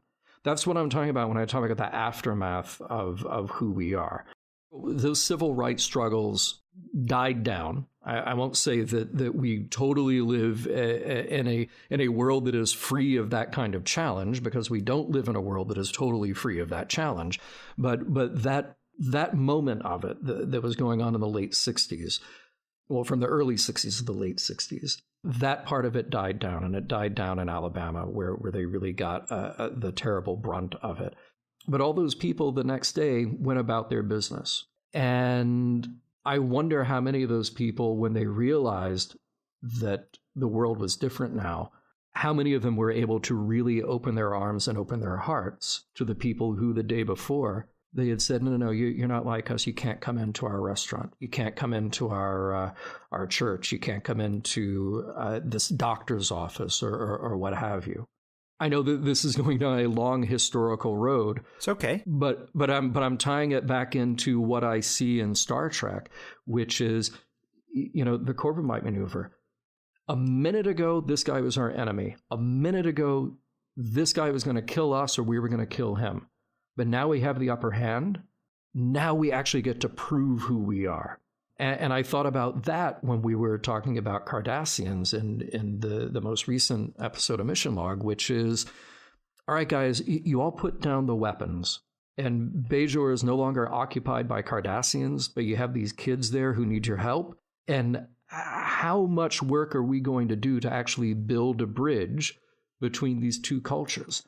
Even if we're showing that not everybody trusts everybody, and there might be good reason for that, but are we actually going to do the work to try to build a bridge between these two seemingly incompatible cultures? We can do all of that in fiction, and we can make the problem go away in 48 minutes in fiction if we want to. But the meaning, the moral, the message, that residual idea doesn't simply vanish at the end of that 48 minutes. So, John, I'm a parent, and my kid and I were in the car years ago. So he was much younger than he is now. And as a parent, you're never always sure, and I'm sure all parents would realize this and certainly appreciate it. You never know what your kids are going to ask you. You never know, and you never know what kind of things are going to stick with them. And all you can do as a parent is hope that it's good things and not things that are going to make them freak out or remember crazy things. But, then again, as a parent, it's my job to give my kid things to talk about in therapy 30 years later. So, big success there if you're a good parent on doing that. But I kid. But yeah. Anyway, we were in the car, and maybe I was listening to podcasts, maybe I was listening to Mission Log, I don't know. And my son from the back seat asked me, "Dad?" I said, "Yes." He said, "What's the difference between good people and bad people?" Oh, this is one of these parenting moments that happens, right? When your kid asks you this very profound thing, and you got like 17 things on your mind, and you're totally distracted, right? You have to come up with some kind of answer that's accessible to a kid. Yeah. And so without thinking about it too much, and I'm not sure where I got this from. I'm sure I got it from somewhere else because it sounds really smart. I said, well, son, good people think about other people first. Bad people think only about themselves. And that seemed to satisfy him. And he didn't ask me about it again. So maybe that was a satisfactory answer. Maybe he thought it was all nonsense. I don't know. Maybe I'll find out in 30 years when he comes and tells me what his therapist said. But as I watch Star Trek and as I think about life and politics and our current moment in 2018 as we record this, I also think about what I said in that moment, and I often use that yardstick in my own head. And as I look at the Corbomite maneuver, it's a great example of that, right? We're in a dangerous place. We're in a spot where we're hurt. We aren't fully recovered in our ship. We have things for ourselves we have to sort out. But I forget the name of the other ship. Oh, the Fesarius. There you go. The Fesarius. The Fesarius. So the Fesarius needs something now, and we are just going to turn around and we are going to go and help them. And I thought it was a very beautiful concept and a very beautiful idea. But as we think about Deep Space Nine and we look at the Bajorans, the Cardassians, I'm not sure that they have access to that kind of philosophy yet. I just don't necessarily see that in them. Yeah. I don't know. What do you think? No, I think what you said is brilliant in its simplicity. It cuts absolutely to the heart of something that's very difficult to explain. But here's the thing, and I think this is why Star Trek as a piece of art, as a piece of mythology is so good, because you can tell that to somebody. And hopefully your son internalized it, and now 5 years later, and 5 years from now, and 20 years from now, those words will be remembered because it's a simple way to understand a complex thing. But I think what we do in our art is we explore the complexity in order to remind ourselves of these simple equations, right? Nothing that is happening in Star Trek as far as storytelling is particularly new. I feel like there are only so many stories to go around, and artists for thousands of years, ever since we could tell stories to each other, we've been telling these types of stories. Good guys, bad guys, stories of sacrifice, stories of helping people in need. Pick any genre, pick any romance, whatever. There are only so many stories. But what we do is we keep telling them over and over again in new and different and complex ways to help sort of re-trigger, to refire that part of us that says, oh yeah, that's the lesson that I wanted to be reminded of. And you might get that out of a religious text. You might get it out of a piece of mythology. You might get it out of a TV show that's something brand new that's not a genre thing at all, or a movie or whatever. But Star Trek has made this part of its trade now since 1966 to say, here's a thing that we will explore, hopefully in a profound way. And again, not every episode has to be profound. Not every episode has to cut right to this sort of deep human and humanistic core. But when it does, it really does. It really does it well. John, the M5 has also listed the TNG episode Who Watches the Watchers for us to talk about. And this in particular is the one where there is a proto-Vulcanoid race on a planet, and they don't have spaceflight capability yet. And there's a Starfleet observation mission there, and there is some cultural contamination that Troy and Riker then have to go down and sort out. So why is this an episode that the M5 says we should talk about? So this is sort of the bookend. It's the grown-up version of How Sharper Than a Serpent's Tooth, and but played from the opposite end, which is why I think it bookends that nicely. So there's something that's a pervasive message in Star Trek without always coming out and hitting you on the head, and that thing is saying to the viewer that humanity's okay, humanity's smart, humanity can work hard, humanity can solve its problems. And we don't need to look to supernatural explanations or supernatural help to get us out of a jam. In a very specific way, How Sharper Than a Serpent's Tooth and Who Watches the Watchers explore humans' relationship with the supernatural, with gods, and asks us, okay, what is our relationship with a god or gods like in a few hundred years? And Star Trek very rarely preaches to the audience about that. And I use the word preach ironically there. But it's okay, man. It's all right. It's just you and me talking, man. There ain't nobody else here. It's a private conversation, just you and me. Yeah, exactly. Yeah. Star Trek very rarely preaches to the audience about that, but it's there. And every now and then in an episode like Who Watches the Watcher, you have to have a guy like Picard say, look, here's who we are now in the 24th century, because we've grown beyond, and you mentioned the word fear in How Sharper Than a Serpent's Tooth. We've grown beyond the fear that forced us to worship something bigger than ourselves, or feel like we had to bow down to something bigger than ourselves, or wait for that thing to solve our problems for us. And I think that's a profound thing for light entertainment for the whole family to be able to do. It speaks to me very personally because I grew up in the South. I grew up with very conventionally, going to church every Sunday and Wednesday nights for Wednesday night dinner, which I loved. I was raised one way in one particular church. My grandparents were in a different kind of church, and other people in my family were also in different churches. And I had the benefit of being exposed to different religions when I was a kid, too.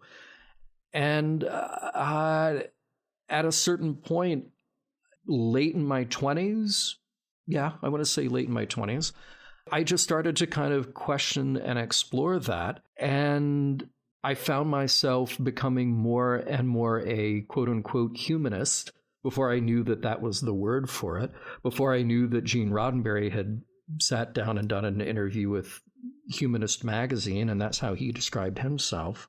And something about that really fit for me.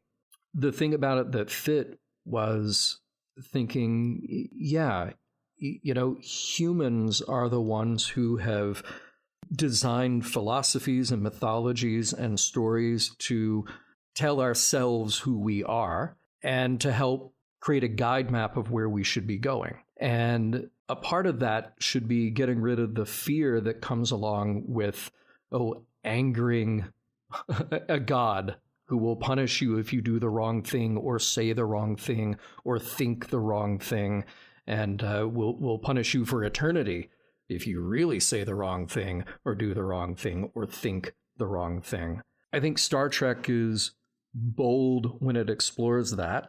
And Who Watches the Watchers is one of those that, as we say on Mission Log, is a bonk on the head message about who that show thinks humanity should become.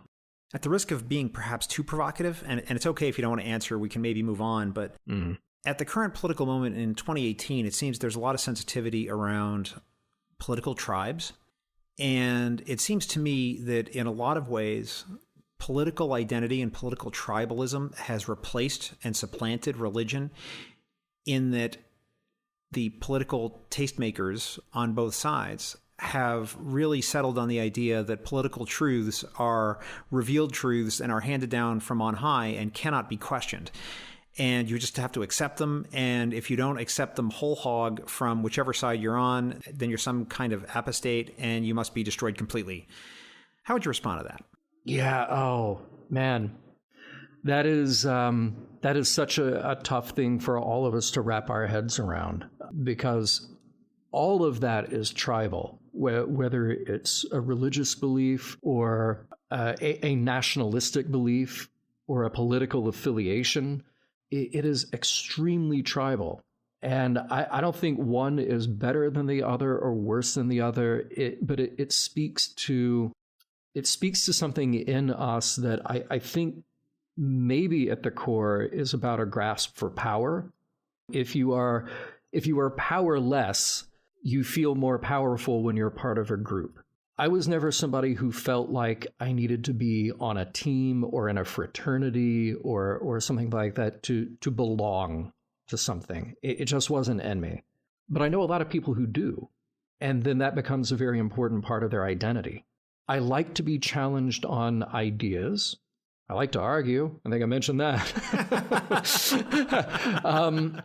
I like to be challenged on ideas, but I think we have to treat our ideas as not so precious and not so personal, which is a very hard thing to do. You know, one of the ways I remember it is be sure about what you know, but don't be too sure. Right.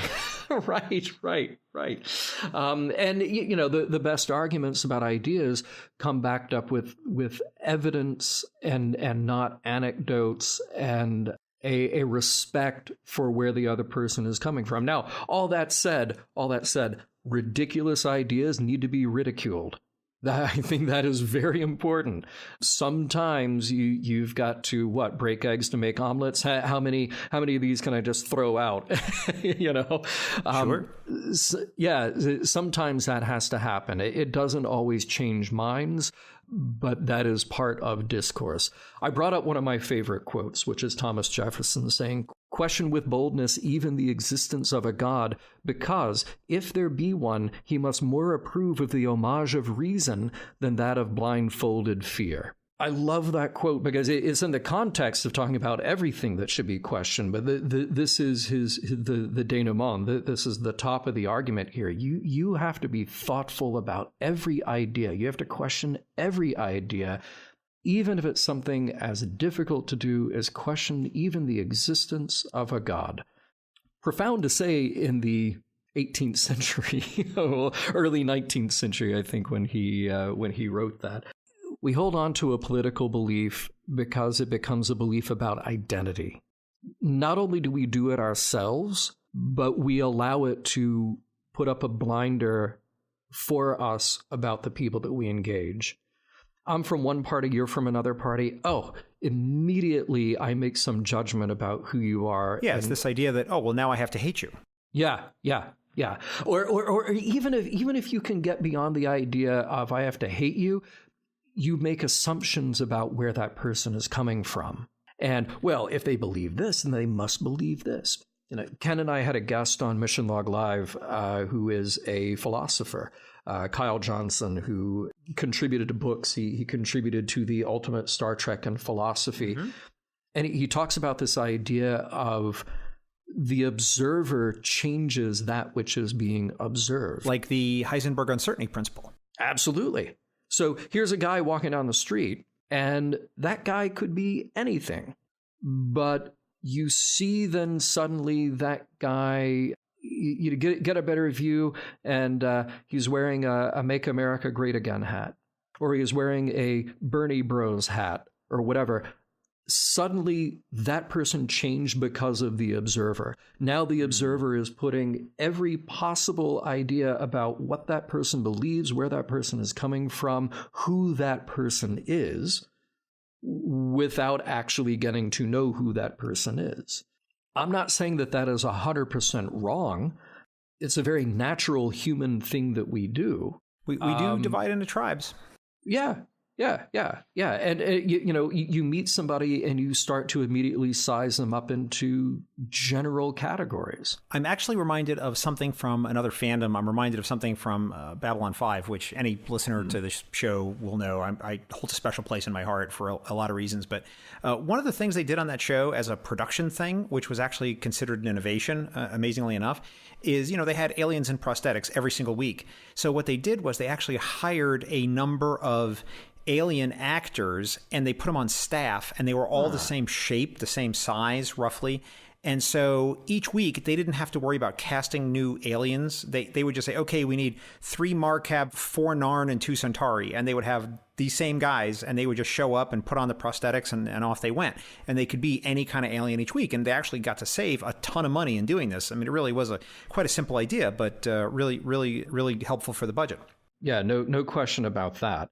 One of the stories that the showrunner tells is that even though these people all worked together week after week after week after week on a show that went on for 5 years, if today there was going to be 3 of them as Narn and 4 of them as Marcab, or, red aliens, blue aliens, and green aliens, like all the red aliens would sit together, all the blue aliens would sit together, and all the green aliens would sit together. And this is the same group of people who'd been working together for years, but they all sat together at lunch. And it was so weird.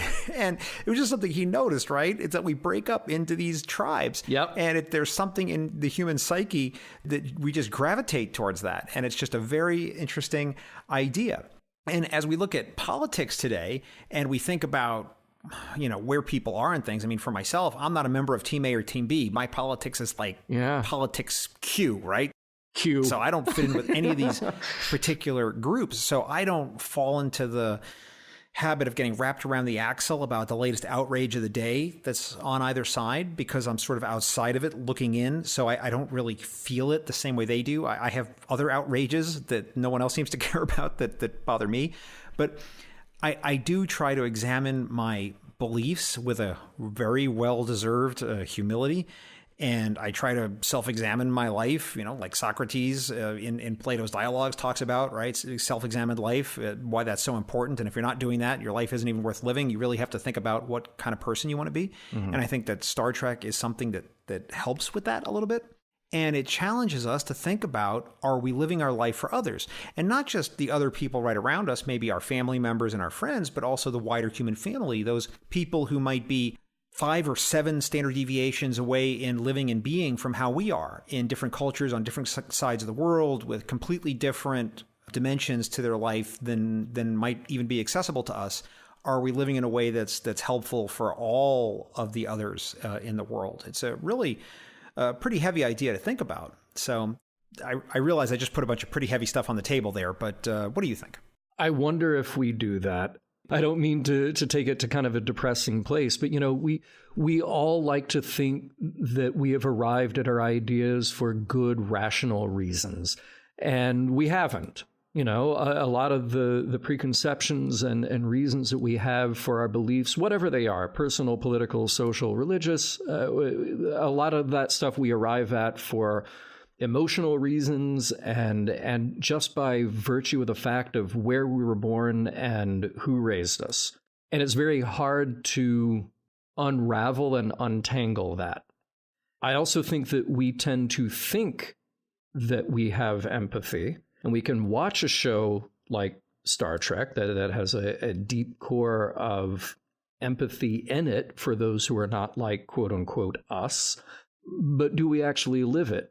Because it's one of those things that looks good on paper, but look, whether you're getting your morals, meanings, messages from Star Trek or from the Bible, which also says to love one another, we don't always practice that.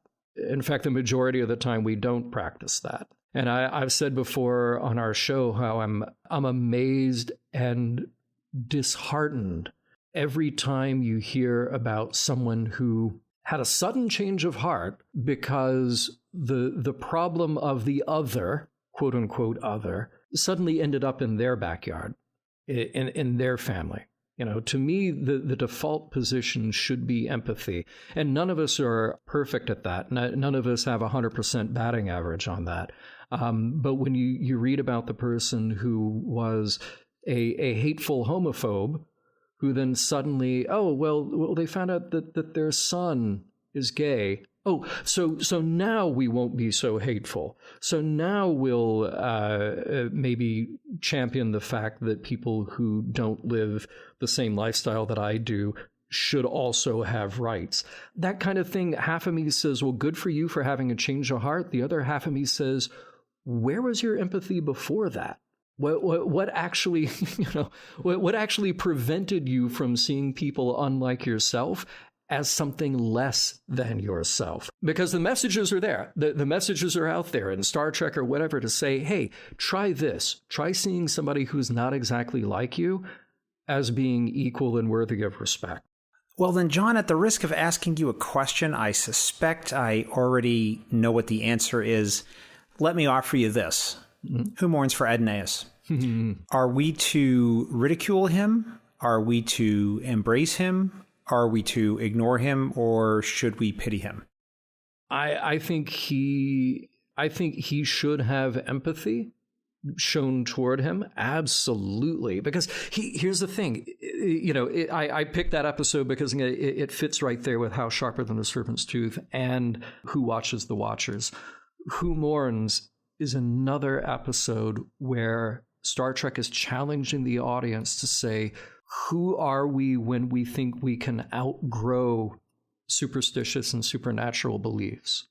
When we get to be fully realized as humans and realize who we are as humans, what is our relationship to this thing that we did thousands of years ago or hundreds of years ago? That character of Apollo is like Lucian in Magics of Megas 2. He's a guy. He's a guy who's misunderstood. He's a guy who abused his power because he needed the adulation. He needed the adulation of everybody that worshipped him in order to survive, in order to propagate the power that he had. But he's just an alien who's got more power than the average human does, that's for sure. But there is some sympathy and empathy to be had for him. Sympathy for the devil, dare I say, as we did with Lucian. He is somebody to be understood. And that's what's cool about every time Star Trek comes across another, whether it's a hyper godlike character like Q, or there were the Metrons in Arena. Every time we come across them in Star Trek, we go, yeah, it's just another thing, another race, another creature that we don't understand. They're more advanced than us, but that's okay. It's all right. They're still part of the universe, just like we're part of the universe. We don't need to stop what we're doing and get down on our knees and worship that thing, because none of that is worthy of that. None of that is worthy of us giving up who we are and subjugating ourselves to something else. But we can be respectful of the idea that they have more power, they live in a different way, and they'll be like Q and they'll pop in and annoy us every now and then. Have you seen the part 2 of this in Star Trek Continues? Oh, yeah. Yeah. I love what they did in Star Trek Continues. I thought that was the perfect way to bring back that character and humanize him even further, because Apollo got taught a lesson. Apollo got taught what should be a very human lesson, that you don't thrive on being worshipped. You thrive on doing good for others. I thought that was such a perfect way. Look, if they had decided to make a sequel to that episode 50 years ago, that's the sequel that they should have made. Which I think could have been said about most of Star Trek Continues, for sure, quite honestly. Oh, yeah. Yeah. I don't know if you read cracked.com. It's a website. It's no longer like the Cracked magazine that you and I grew up with silly cartoons and parodies and kind of a Mad Magazine knockoff. But crack.com does, a lot of kind of sensationalistic stuff and lists about the worst things that you've done here and the worst things we found there, whatever. But I was talking to somebody, and actually I talked to a lot of people about this one particular article that was talking about a little trick that Benjamin Franklin did. And I forget the name of the person, but he had this huge political rival. And they hated each other. And Franklin had this magnificent personal library of rare books. And he was an avid reader and collector. And there was one book that he didn't have, but he knew this guy that he hated had it. He sent him a letter and said, look, I hate to bother you with this, but it has just been eating me up inside that I don't have this book. I would love to just see it, to read it, to hold it once. And I promise you, I will treat it as if it were my own, but I just really want to read it, and I'll give it back to you in exactly the condition that you sent it to me. And this rival of his did exactly that. He got the letter from Franklin. He sent him the book. They corresponded about it, and they became friends. And the lesson of that was, look, you can be cynical about it and say that it was a cheap manipulation.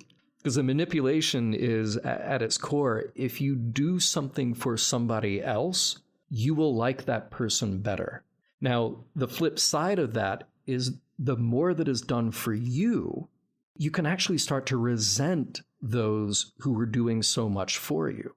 You think about celebrities who every minute of the day are being fawned over and they're being herded from one place to another and to this restaurant, and the service in the restaurant goes over the top because there's a celebrity here. And that must keeping up with the Kardashians. Yeah, right. And it does a number on your head. It must be maddening. It must absolutely make you go nuts. But people who turn that around and do more for other people, they're the ones who are more sort of centered and balanced and psychologically okay. And I think it was in this same article they talked about celebrities who kind of do this. And Keanu Reeves was one who, look, I'm not particularly a fan of his. I didn't really enjoy the Matrix movies that much. What? I know. Bill and Ted is fun, but he's not somebody who's really on my radar as a favorite or a least favorite. But the thing in this article that knocked me out was saying that for the Matrix movies, he gave up all of his participation points in the profits of those movies, and he had that divided up among the special effects workers because they were the least paid out of that group, yet worked the hardest. And he made a lot of millionaires by doing that. But it wasn't something that was like a big showy thing. He didn't make a press release saying, here's what I'm doing. No, it was pretty quiet. It stayed under the radar. And then these people who got that as a gift were grateful, of course, but he got to do something for them. And the point of this article was saying that there are some people like him, and that's just one of many examples of the types of things that he would do to go out of his way, do something for somebody else. So what you're saying, John, if I understand you correctly, is that good people think about others and bad people think only of themselves. You summed it up so well. And I think you should tell your son that too. So next up, John, tell me why the M5 has said we should talk about the Voyager episode Mortal Coil, which, as we record this in the middle of 2018, looking at the mission log runway, the mission log plan will probably be recorded in the year 2047 on mission log. So tell me why the M5 thinks we should talk about this episode. Yeah, oh, you're so good. I thought it was 2036, but yeah, correction there. Yeah. Well, again, I picked these episodes that have a very humanistic core in them because, look, we can talk about Star Trek's sort of moral lesson about thinking of others, doing for others, living up to your ideals. But there's a Star Trek philosophical message in there that says we as human beings, we are nothing more and we're nothing less than a part of the universe. And we excel when we accept that. Now, in Mortal Coil, Neelix dies, but he doesn't stay dead for long. Find a way to bring him back. And he realizes when he was dead that there was nothing. You know, he has this deeply held spiritual belief that when he's dead, he will. I can't remember the exact nature of the Great Forest. The Great Forest, yeah. That's the spiritual religious belief that his people will go to the Great Forest, and he was telling Naomi about that. Yeah, right, and AKA heaven. This is what will happen. But when he comes back and no such thing occurred, he spins into this depressive state, and he's got to learn through the course of the episode, you know what? It's okay if I don't have that as a promise of what happens after my life, because what's really important is what I do while I'm here, while I'm alive with the people who are around me, who care about me and I care about them. Again, on paper, it's such a simple message. It's such a simple idea, but it can be really difficult to internalize. I feel like it's very important that we live our lives in a way that we realize that where we are in the here and now has an actual impact. If we talk about scientific ideas like climate change or whatever, there's one school of thought that says, you know what, the earth is going to take care of itself. Man isn't strong enough to change it or change it back, even if we are changing what happens in the climate. But there's another school of thought that says, this is all we got. And I may not be around 100 years from now. I certainly won't be around 200 years from now or 300 years from now. But this is all we got right now. And I can try to do my part to make it at least a little bit better for those who can't or won't be able to. And I think that's part of that core message in Mortal Coil that just says, hey, look, regardless of what you think is going to happen after you're gone, you actually have a responsibility and you can delight in the idea of the here and now. You can actually enjoy it and be thankful and grateful for the people around you who impact your life and you impact their lives. And on that same token, there are two people whose thoughts I really appreciate along a similar line. And one, I apologize, because a name I can't remember, but there was a Rolling Stone interview years ago with one of the people who discovered and mapped the human genome. Okay. And the interviewer asked, what's the meaning of life? And he said, life has no meaning.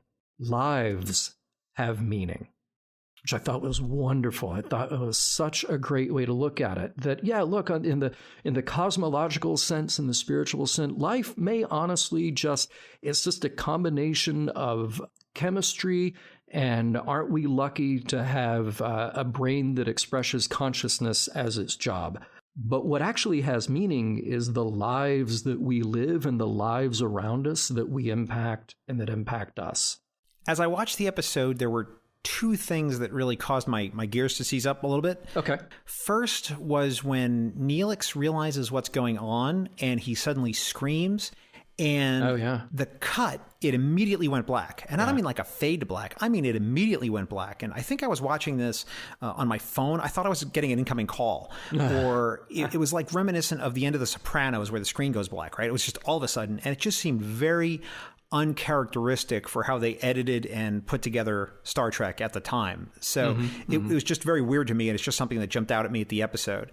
And the second thing was this scene at the end. And I'll let you determine whether or not it's gratuitous or not, but there's this scene at the end where the girl is playing at the base of the big tree in the Great Forest after they've gone through this whole episode about how there's no Great Forest. Right. So I was looking at that and I'm thinking, now, is this something that the network forced them to put in there? Is this something that they felt like they had to do to be fair to the other side, quote unquote, with scare quotes? I just didn't understand it. So give me your take on this, John. Help me out here. So two things. I think that abrupt cut, I do think this is purely for drama, which, sure. And look, TV is an editor's medium. It was actually Connor Trenier who, in a conversation, said this. He said that theater is an actor's medium, film is a director's medium, TV is an editor's medium. I think he's very right about that. The editor ultimately is the one who shapes a TV show more than anybody else. A producer, editor, not so much the director, but producer. John, can I say one thing about that? Yeah. I remembered listening to I think it was a DVD commentary or something like that, and I can't remember if it was on a Star Trek episode or it might have been on the reimagined Battlestar Galactica, but it was Ron D. Moore, and he was telling the story of, and I think it was a Star Trek episode that he was talking about, although it may not have been in the context of a Star Trek commentary, but he was talking about the first time he went into an editing bay. And he was trying to get prepared. And so one of the things he did was he went out and he got the script, and he walks into the editing bay with the script in his hand, and the editor just turns and looks at him and says, "What is that?" And he says, "It's the script." And the editor says, "That has no place in the editing room. Put that in the bin. We're not even going to look at it." And he was like, "Oh," and that was like a very big lesson for Ron, that editing has nothing at all to do with what you intended, right? And it's this is where the episode is actually going to be created, is in this room. And whatever the writer wrote was nice, but that's like, step one, and now we're on step 855, and what was intended back then just has no place here. I just thought it was a beautiful moment in the education of a showrunner. A writer has 3 scripts. They have the script that they write, the script that gets filmed, and the script that gets edited, or the show that gets edited. And those 3 are totally different things, no matter what. Totes my goats. Yep. But that scene with Naomi, so I don't take it as a literal moment, but I think there's something nice about it. Now, I could picture it as something in Neelix's mind's eye, or maybe in Naomi's herself. But I think that as much as that humanistic message comes through in Mortal Coil, there's still something that is soothing and comforting that we still hang on to about the way we want things to be. Even if we rationalize that they aren't. Look, you and I have both been around long enough that we've had people come and go in our lives, and family members who have passed on. And I know a few times in my life when that's happened, you go through the normal actions that you do. There are services and memorials, and you see family and friends, and you reminisce and all this. But there's another thing that you do where you sometimes sort of put together something poetic in your mind, a connection with that person. And I've heard family members say, like, well, I had a dream about this person, and they were there to tell me it's okay, it's all right. Which was just sort of like, you did okay, I'm gone, go live your life. I think that's a good point. I'm reminded of a time when I was at a funeral with my son. Yeah. And we were at a funeral for a family member. And my son was quite young at the time. And he asked me something about the funeral service and what the person would have thought about it or something like that. I don't remember the exact nature of the question. But one of the things I had to teach him, which as adults we all know, which is that funerals are not for the dead. The cares of this world are not theirs, right? Funerals are for the living. It's for those of us here, right? And we're really the intended audience of this. It's not the person in the casket or in the cremation box. And I think that that's something that was important for him to realize at that age. Yeah. And I just told him to remember that. Yep. I love that sentiment. I mean, look, that said, when I'm gone, I want there to be a hell of a party. But a funeral is for the living. And I think that what happens sort of beyond that, whether immediately or down the road, I remember these moments of people, family or friends, whomever, making connections with something. Maybe it's with whether it's a dream or something they see that reminds them of that other person. We do have a confirmation bias, when things pop up that make you think about something else. You remember those more frequently than the things that are not hits. But that's okay. Even if you just chalk it up to a psychological phenomenon, we all have confirmation bias.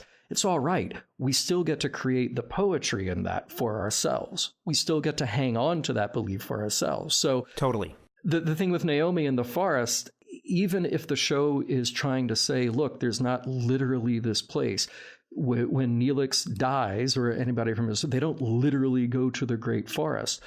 But there's still a poetry and a comfort in this belief that maybe helps him to sleep at night. It's all right. It's all right. Let's check on him in 10 years or 20 years and see if his beliefs have shifted one way or the other, if he needs that belief or not. Well, I think that's what Star Trek is about. We've talked about it before in the episode. It's that the idea that humanity's best days are yet to come, which, as we record this in 2018, to a lot of people might seem to be a preposterous idea. There's certainly a lot of chatter that it's all going down the tubes. You know, the end is here. It's only going to get worse, and things are getting worse, and things are horrible. Yeah. But I think that there's a hopefulness in Star Trek which is very contrary to that, and it's something that I think is uplifting and positive for sure. Yeah, it really is. I mean, I think everybody has a story in his or her head about where we'll be in 5 years, 10 years, 15 years, 20 years. And I would like to think that the majority of those ideas are positive. I think very few people actively think we are only in a one-way direction that is a decline. There are many things, even if I look at the political landscape today, the sort of, I wouldn't even say moral, because there's a good argument to be made that we are getting more moral as a species. I would refer people to Michael Shermer's book, The Moral Arc, on that. I'm a big believer in science and technology, not as being the savior for us, but in providing us better tools to hopefully make better decisions about how we should treat each other and how we should treat our planet. I agree with you. It's not about warp drive. If we don't have that in 100 years or 500 years, it's not about that. It's about how we see ourselves and hoping that we work to find some common ground, some commonality. John, let's go back in time, and you can tell me exactly how far back in time we're going to go. When someone, I guess it might have been Rod, I don't know, you can correct me on that, said, hey, I want to do this podcast thing, and I want you to be a part of it, and it's going to take about 15, 16 years, and here's what it's going to be, and maybe it's going to be called Mission Log, maybe you came up with the title later, it doesn't matter, but why would you sign up for a 15, 16-year Star Trek project? It's amazing. Tell me what was going through your mind and how it happened. So I've told versions of this story before, but I'll give you the really meaty part of it, which is that, you know, most of my adult life, I've worked with some foot somewhere, somehow in entertainment. I grew up as an actor. Didn't really do much of it in college. I worked more in journalism when I was in college. But then as soon as I moved to Chicago, I started getting back into things. I was in a theater company. I did Second City. And then I started developing web shows, and that kind of spun off into internet radio and podcasts and all this. So I've got that streak in me anyway. So if somebody wants me to show up for a thing that is even remotely entertainment or performance or production based, I'm usually going to give a good listen, you know, to see if it fits with what I want to do. Well, you totally aired by being on this show, man. Let me tell you. Yeah. So sometime in early 2012, and I had already been out in LA a couple of years at that point, and I'd already known Rod a few years at that point. He and I are having dinner. Just the two of us. We're at a bar. We're at the old Palm, which was in kind of West Hollywood. They've moved to Beverly Hills now. I don't think it's nearly as cool as it was at the old place. Is that still around? Is it a chain? Because there's a Palm here in Las Vegas. I'm not sure if it's the same thing. Yeah, the Palm Steakhouse, yeah. Oh, okay. Well, I've eaten there. There's one at the Forum Shops at Caesar's Palace. I've eaten there. It's right as you walk in. It's connected to the Coliseum Casino. Oh, good steaks. Yeah. There you go. Yeah, well, the one that was in West Hollywood is one where they had all the caricatures on the wall. And sure enough, there's Gene Roddenberry with about a 4-year-old Rod as caricature on the wall. Nice. And then a little sketch of the Enterprise and Kirk and Spock. And when they closed that restaurant, they offered to the celebrities to have their portraits cut out of the wall. And it's now hanging in the room, 2 rooms over from where I am, right above the captain's chair in our office. What? So, yeah. That's it. I'm jealous. I'll send you a picture. It's awesome. So I loved that place. And it's just an old school classic steakhouse. Like I said, when they moved, I think they became a little too hip. Nice. Yeah. So, but we were at the old one and we were just sitting at the bar, and we had worked on a few things together. Nothing really big, but like I had shot some stuff for creation that involved him. I had edited some stuff for Rod. And then at some point we were working on, we were just archiving a bunch of video interviews that we still honestly haven't done much with, but it was the idea of just kind of getting an oral history of Star Trek, people that we knew that we could talk to and sit them down in front of a camera for a few hours and just throw a bunch of questions about Star Trek at them. And we've got loads and loads and loads of that footage that we'll do something with eventually. So he and I had gotten to know... By the way, I am completely on board with that, so just let me know, and I will happily buy it. Oh, you got it, yeah. I'm down. Yeah. So a lot that needs to be edited, but we'll get there, Very much like this podcast. Yeah, there you go, exactly. You know how it is. Yeah. So we're talking over a lot of wine, and we're kind of coming up with what's the next thing. Red or white? Inquiring minds want to know. Red. Camus, which is a great wine. So check them out. Yeah. And we had joked about just doing, well, not really joke, but we just said like, hey, we should do some movie nights. And what are movies that we both love that probably other people hate? The 1980 Flash Gordon. Yes, absolutely. I love that. Yeah, absolutely. Cannonball Run, and if we're talking Bond films, The Spy Who Loved Me, there's a lot of stuff that was centered like around our childhoods, like late 70s, early 80s. Like, yeah, we should just watch a bunch of stuff. And then it turned into, we should watch Star Trek. We should just really make a concerted effort to watch all of Star Trek. You haven't done it. I haven't done it, at least not in any kind of studious way. We should make it happen. Okay, so what does that look like then? Are we meeting once or twice a week and just knocking through a bunch of episodes? How are we doing this? And he already had this in mind, I think, is that we should do something with it. Did you think that he was for real in the moment, or did you think that he was putting you on, or what did you think? No, I knew that he was for real, but it kind of started in this nebulous way, because then he was like, well, we should do something, and that something should be maybe a documentary or a blog or a podcast, but it won't be me. Like, why not? You're good. Yeah, you're good. Y'all should go do this stuff. thing, and I'm going to sit back here and watch. Yeah, exactly. And this is coming up right before Macworld in 2012, and yes. He had already planned to be up there. Yep. He said, I'm meeting with this guy whose podcast I really like, and I know that you've done podcasting and production, so you both kind of know what you're doing, and I think it'd be a good fit tonally with each other. Because I know that you're both thoughtful about this kind of thing. Let's see if we get the two of you together, we can do this thing. And here's what it'll look like. We'll do an episode a week and blah, blah, blah. And I loved the idea. Ken loved the idea. I started to kind of test it with friends of mine who are Star Trek fans. And I said, what would you think? And bear in mind, these are friends of mine, not just random people, but friends. And be like, what would you think? Get it? Yeah. What would you think if I did a show where we examined every episode and we talked about the philosophy, the morals, the heart of the show? And they're like, yeah, I don't really listen to podcasts. Oh, no. So I just left and right as people saying, no, yeah, it's not a thing I would be into. So I'm like, okay, no. Well, this doesn't bode well, right? A couple of months later, we're meeting on the phone and we're trying to hammer out what the format of the show would be, because we know that we want it formatted. We know that we want people to be able to tune in and know what they're going to get from segment to segment. And we recorded a handful of test episodes, and we felt like then it was ready to launch in August of 2012 at STLV.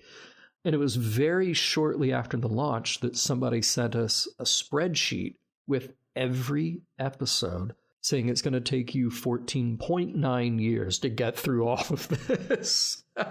And they hadn't even calculated in, like, okay, look, we need to take some breaks in here for holidays, just for our own personal sanity. Yeah, they didn't know you were going to do the animated 2-in-1. They didn't know you were going to take those breaks. Yeah. Right. And of course, that was before the J.J. Abrams movies. It was before Discovery. It was before everything that now Discovery has spawned, where we might have 4 or 5 simultaneous Star Trek shows on a year or two from now. Who knows? So it sounds really cheesy, but look, the reality of it is I'm glad to do the job because it's a creative outlet for me. And I love Star Trek. So I love the idea that part of my job is to watch a show that I already care about, that I already want to talk about, and then get on a mic and do it. But more importantly, and this is the cheesy part, is that I get to do this with my friends. And Rod knows that, you know, he and I have an open enough relationship that we can call each other out on stupid things. But he also knows that I would go to the ends of the earth for him. And Ken too. Ken and I didn't know each other before the show, but we've become friends through doing the show. And it's weird to have such a strong relationship with somebody that you don't really see that often. You know, yeah. We spent years doing the show together where we would only see each other for that week at Vegas. And that was it. But the highlight of doing this is that I get to do this with and for my friends. And the thing that keeps me in check is that I don't want to let my friends down. You know, I do this for them. And I feel like in a way they do this for me. And it's sort of icing on the cake that people actually tune in to listen to it. I've talked about this on the show before, and I have to say there's people in my life that, you know, I'm very close to, and just the amazing, wonderful people that are around me. They're just great. But they tend not to be Star Trek fans. And so I end up self-censoring a lot. And one of the things I appreciate about the convention and about those kinds of venues is that I don't do that at all. Yeah. So if I walk into a room and there's a bunch of things sitting on the table, I'll say, there's a bunch of things on the table. But what I'd really want to say, and what I would say and with my Star Trek peeps is, there's 47 things on the table. And everyone will understand why that's funny, right? Because they're all in on the joke. Right. And it ties into something that you were talking about, which is that Mission Log isn't just your outlet for Star Trek, but it's also an outlet to really think about how you want to be and how you want humanity to develop, and a little bit of your vision of the future as well. Because there's obviously a lot of you, and Ken, of course, too, in each of the episodes. And it's really quite a lovely thing. And I think that's one of the reasons I found it such a great podcast to listen to.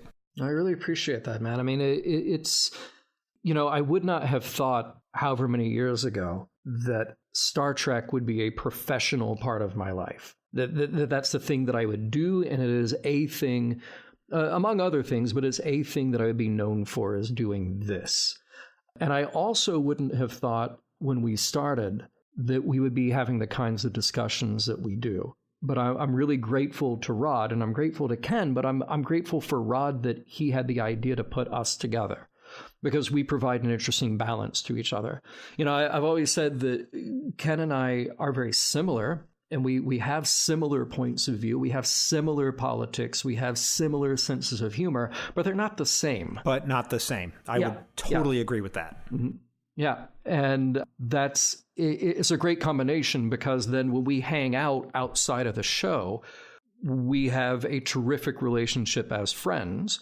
But when we do the show, we have this excellent, fun, natural way of doing something professional and creative. So yeah, I don't know that I could have put this show together. Every year when we go to STLV and we talk to each other about it, and we kind of get on the air right after and we talk about it. And we talk about it to our friends who don't go to that convention. And it's so cliche. No. And you, yeah, right, no, right. But it's so cliche when you say it, but you say it's all about the people. It's all about the friendships. It's all about the experience of being there together. And that 100% does not do it justice. It's so hard to explain what that feeling is like, to be with hundreds, if not thousands of other people who are kind and enthusiastic and interested and interesting where you feel like, oh, I just walked into the biggest gathering of my friends that I could ever conceive of. It is true. It's something that I still struggle with trying to put the right words together to make somebody understand who hasn't been there. Because from the outside, you say, oh, well, it's a bunch of people who like Star Trek. It's a bunch of people who wear costumes. It's a bunch of people who want to go hear William Shatner talk. Yeah, they don't get time or whatever. Yeah. And I don't want to force him to get it. But at the same time, I want to somehow get across that it's not just that, though. Every year, we so look forward to just talking to people who are maybe new to the show, new to us, or the people who have been with us from the beginning, and they share their stories. And, there's a woman who comes over from England every year who is so sweet and brings us these gifts, handmade gifts every year, which she absolutely does not need to do, but I love her for it. And she was the one who came to both of our panels, and at one of them said, I know that here, if I leave my purse on the chair and walk away, it'll be okay. Because everybody... Oh, I remember this. I was there. That was in the secondary theater. I was there when she said that. Yeah, and she was absolutely right. She was absolutely right that you just know that you're among people who are looking out for you and on the same page as you. And that's not an experience that you get most places with most people. John, I have to tell you that I have really enjoyed recording the podcast with you. I thought we were just getting warmed up. No way, dude. No way. I'm at the limit. We're up against the stops here. But I have to tell you that the M5, who is a very harsh taskmaster, is furiously signaling me that it is now time for the Kobayashi Maru. Okay. The Kobayashi Maru is a challenging and difficult test, cunningly prepared by the M5. Should you not only survive the test, but pass it as well, the M5 will award you an honorary Star Trek title. Are you ready, John Champion? I'm ready. Let's do it. M5, load the Kobayashi Maru simulation and prepare to record John's responses. M5 working.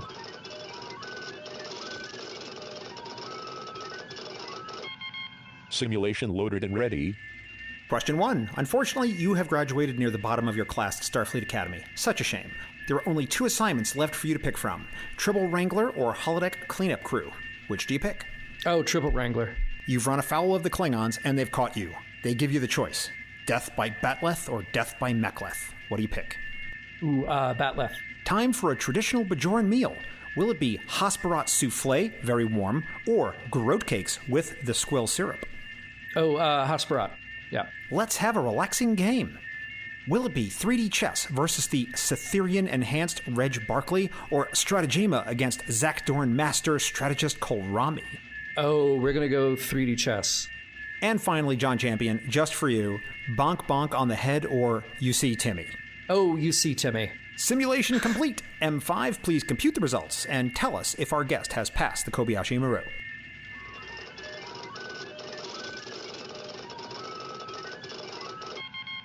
Mr. Champion, I am pleased to tell you that the M5 has calculated that you have passed the Kobayashi Maru simulation. Congratulations! Amazing. I love it. I love it. And now, the M5, who has analyzed your answers, will award you an honorary Star Trek title on behalf of our podcast. M5, what title shall we award our guest? John Champion is awarded the title of Curator of Fine Replicated Dining for Starfleet Command. So there you go. That is my favorite title.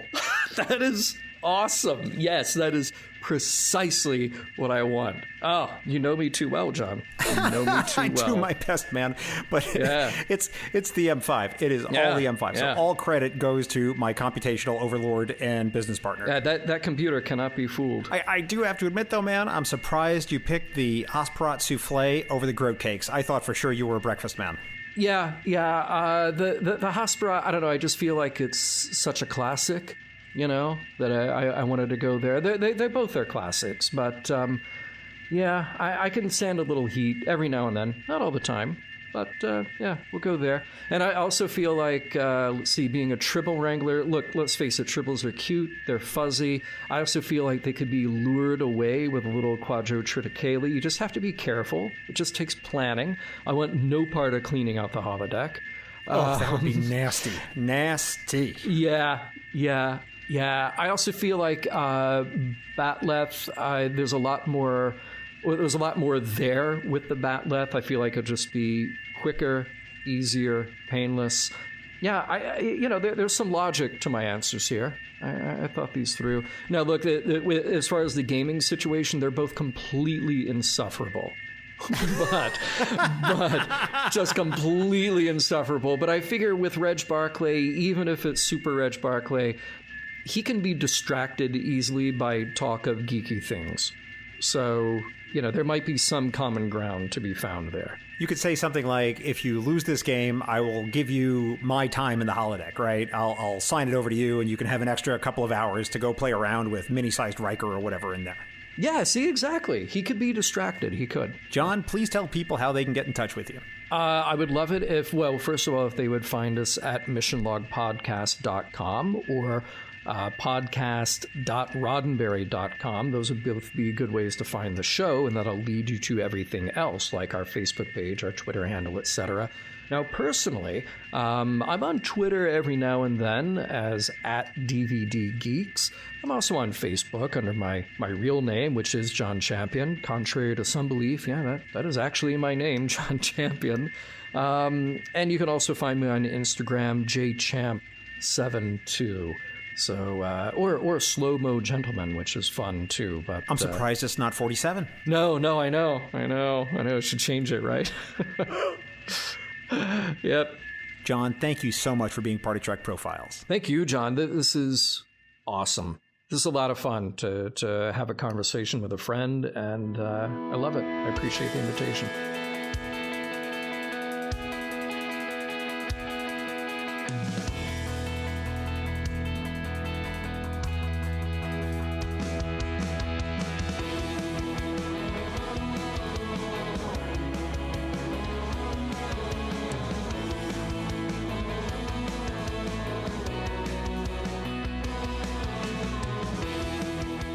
Here ends this installment of the Trek Profiles podcast, and before we offer a Trek quote to close this episode, I'd like to remind you that you may send us your considered feedback, your spiteful missives, or your recipe for a nice and piquant plomeek soup to feedback@trekprofiles.com or on Facebook or Twitter @TrekProfiles. Anything you send us may be used in the show, or it may be offered up to the prophets as tribute. This week, I leave you with a quote from Captain Kirk, who in the episode Who Mourns for Adonais said, quote, "We share the same history, the same heritage, the same lives. We're tied together beyond any untying. Man or woman, it makes no difference. We're human." Close quote. Thanks for listening, and live long and prosper.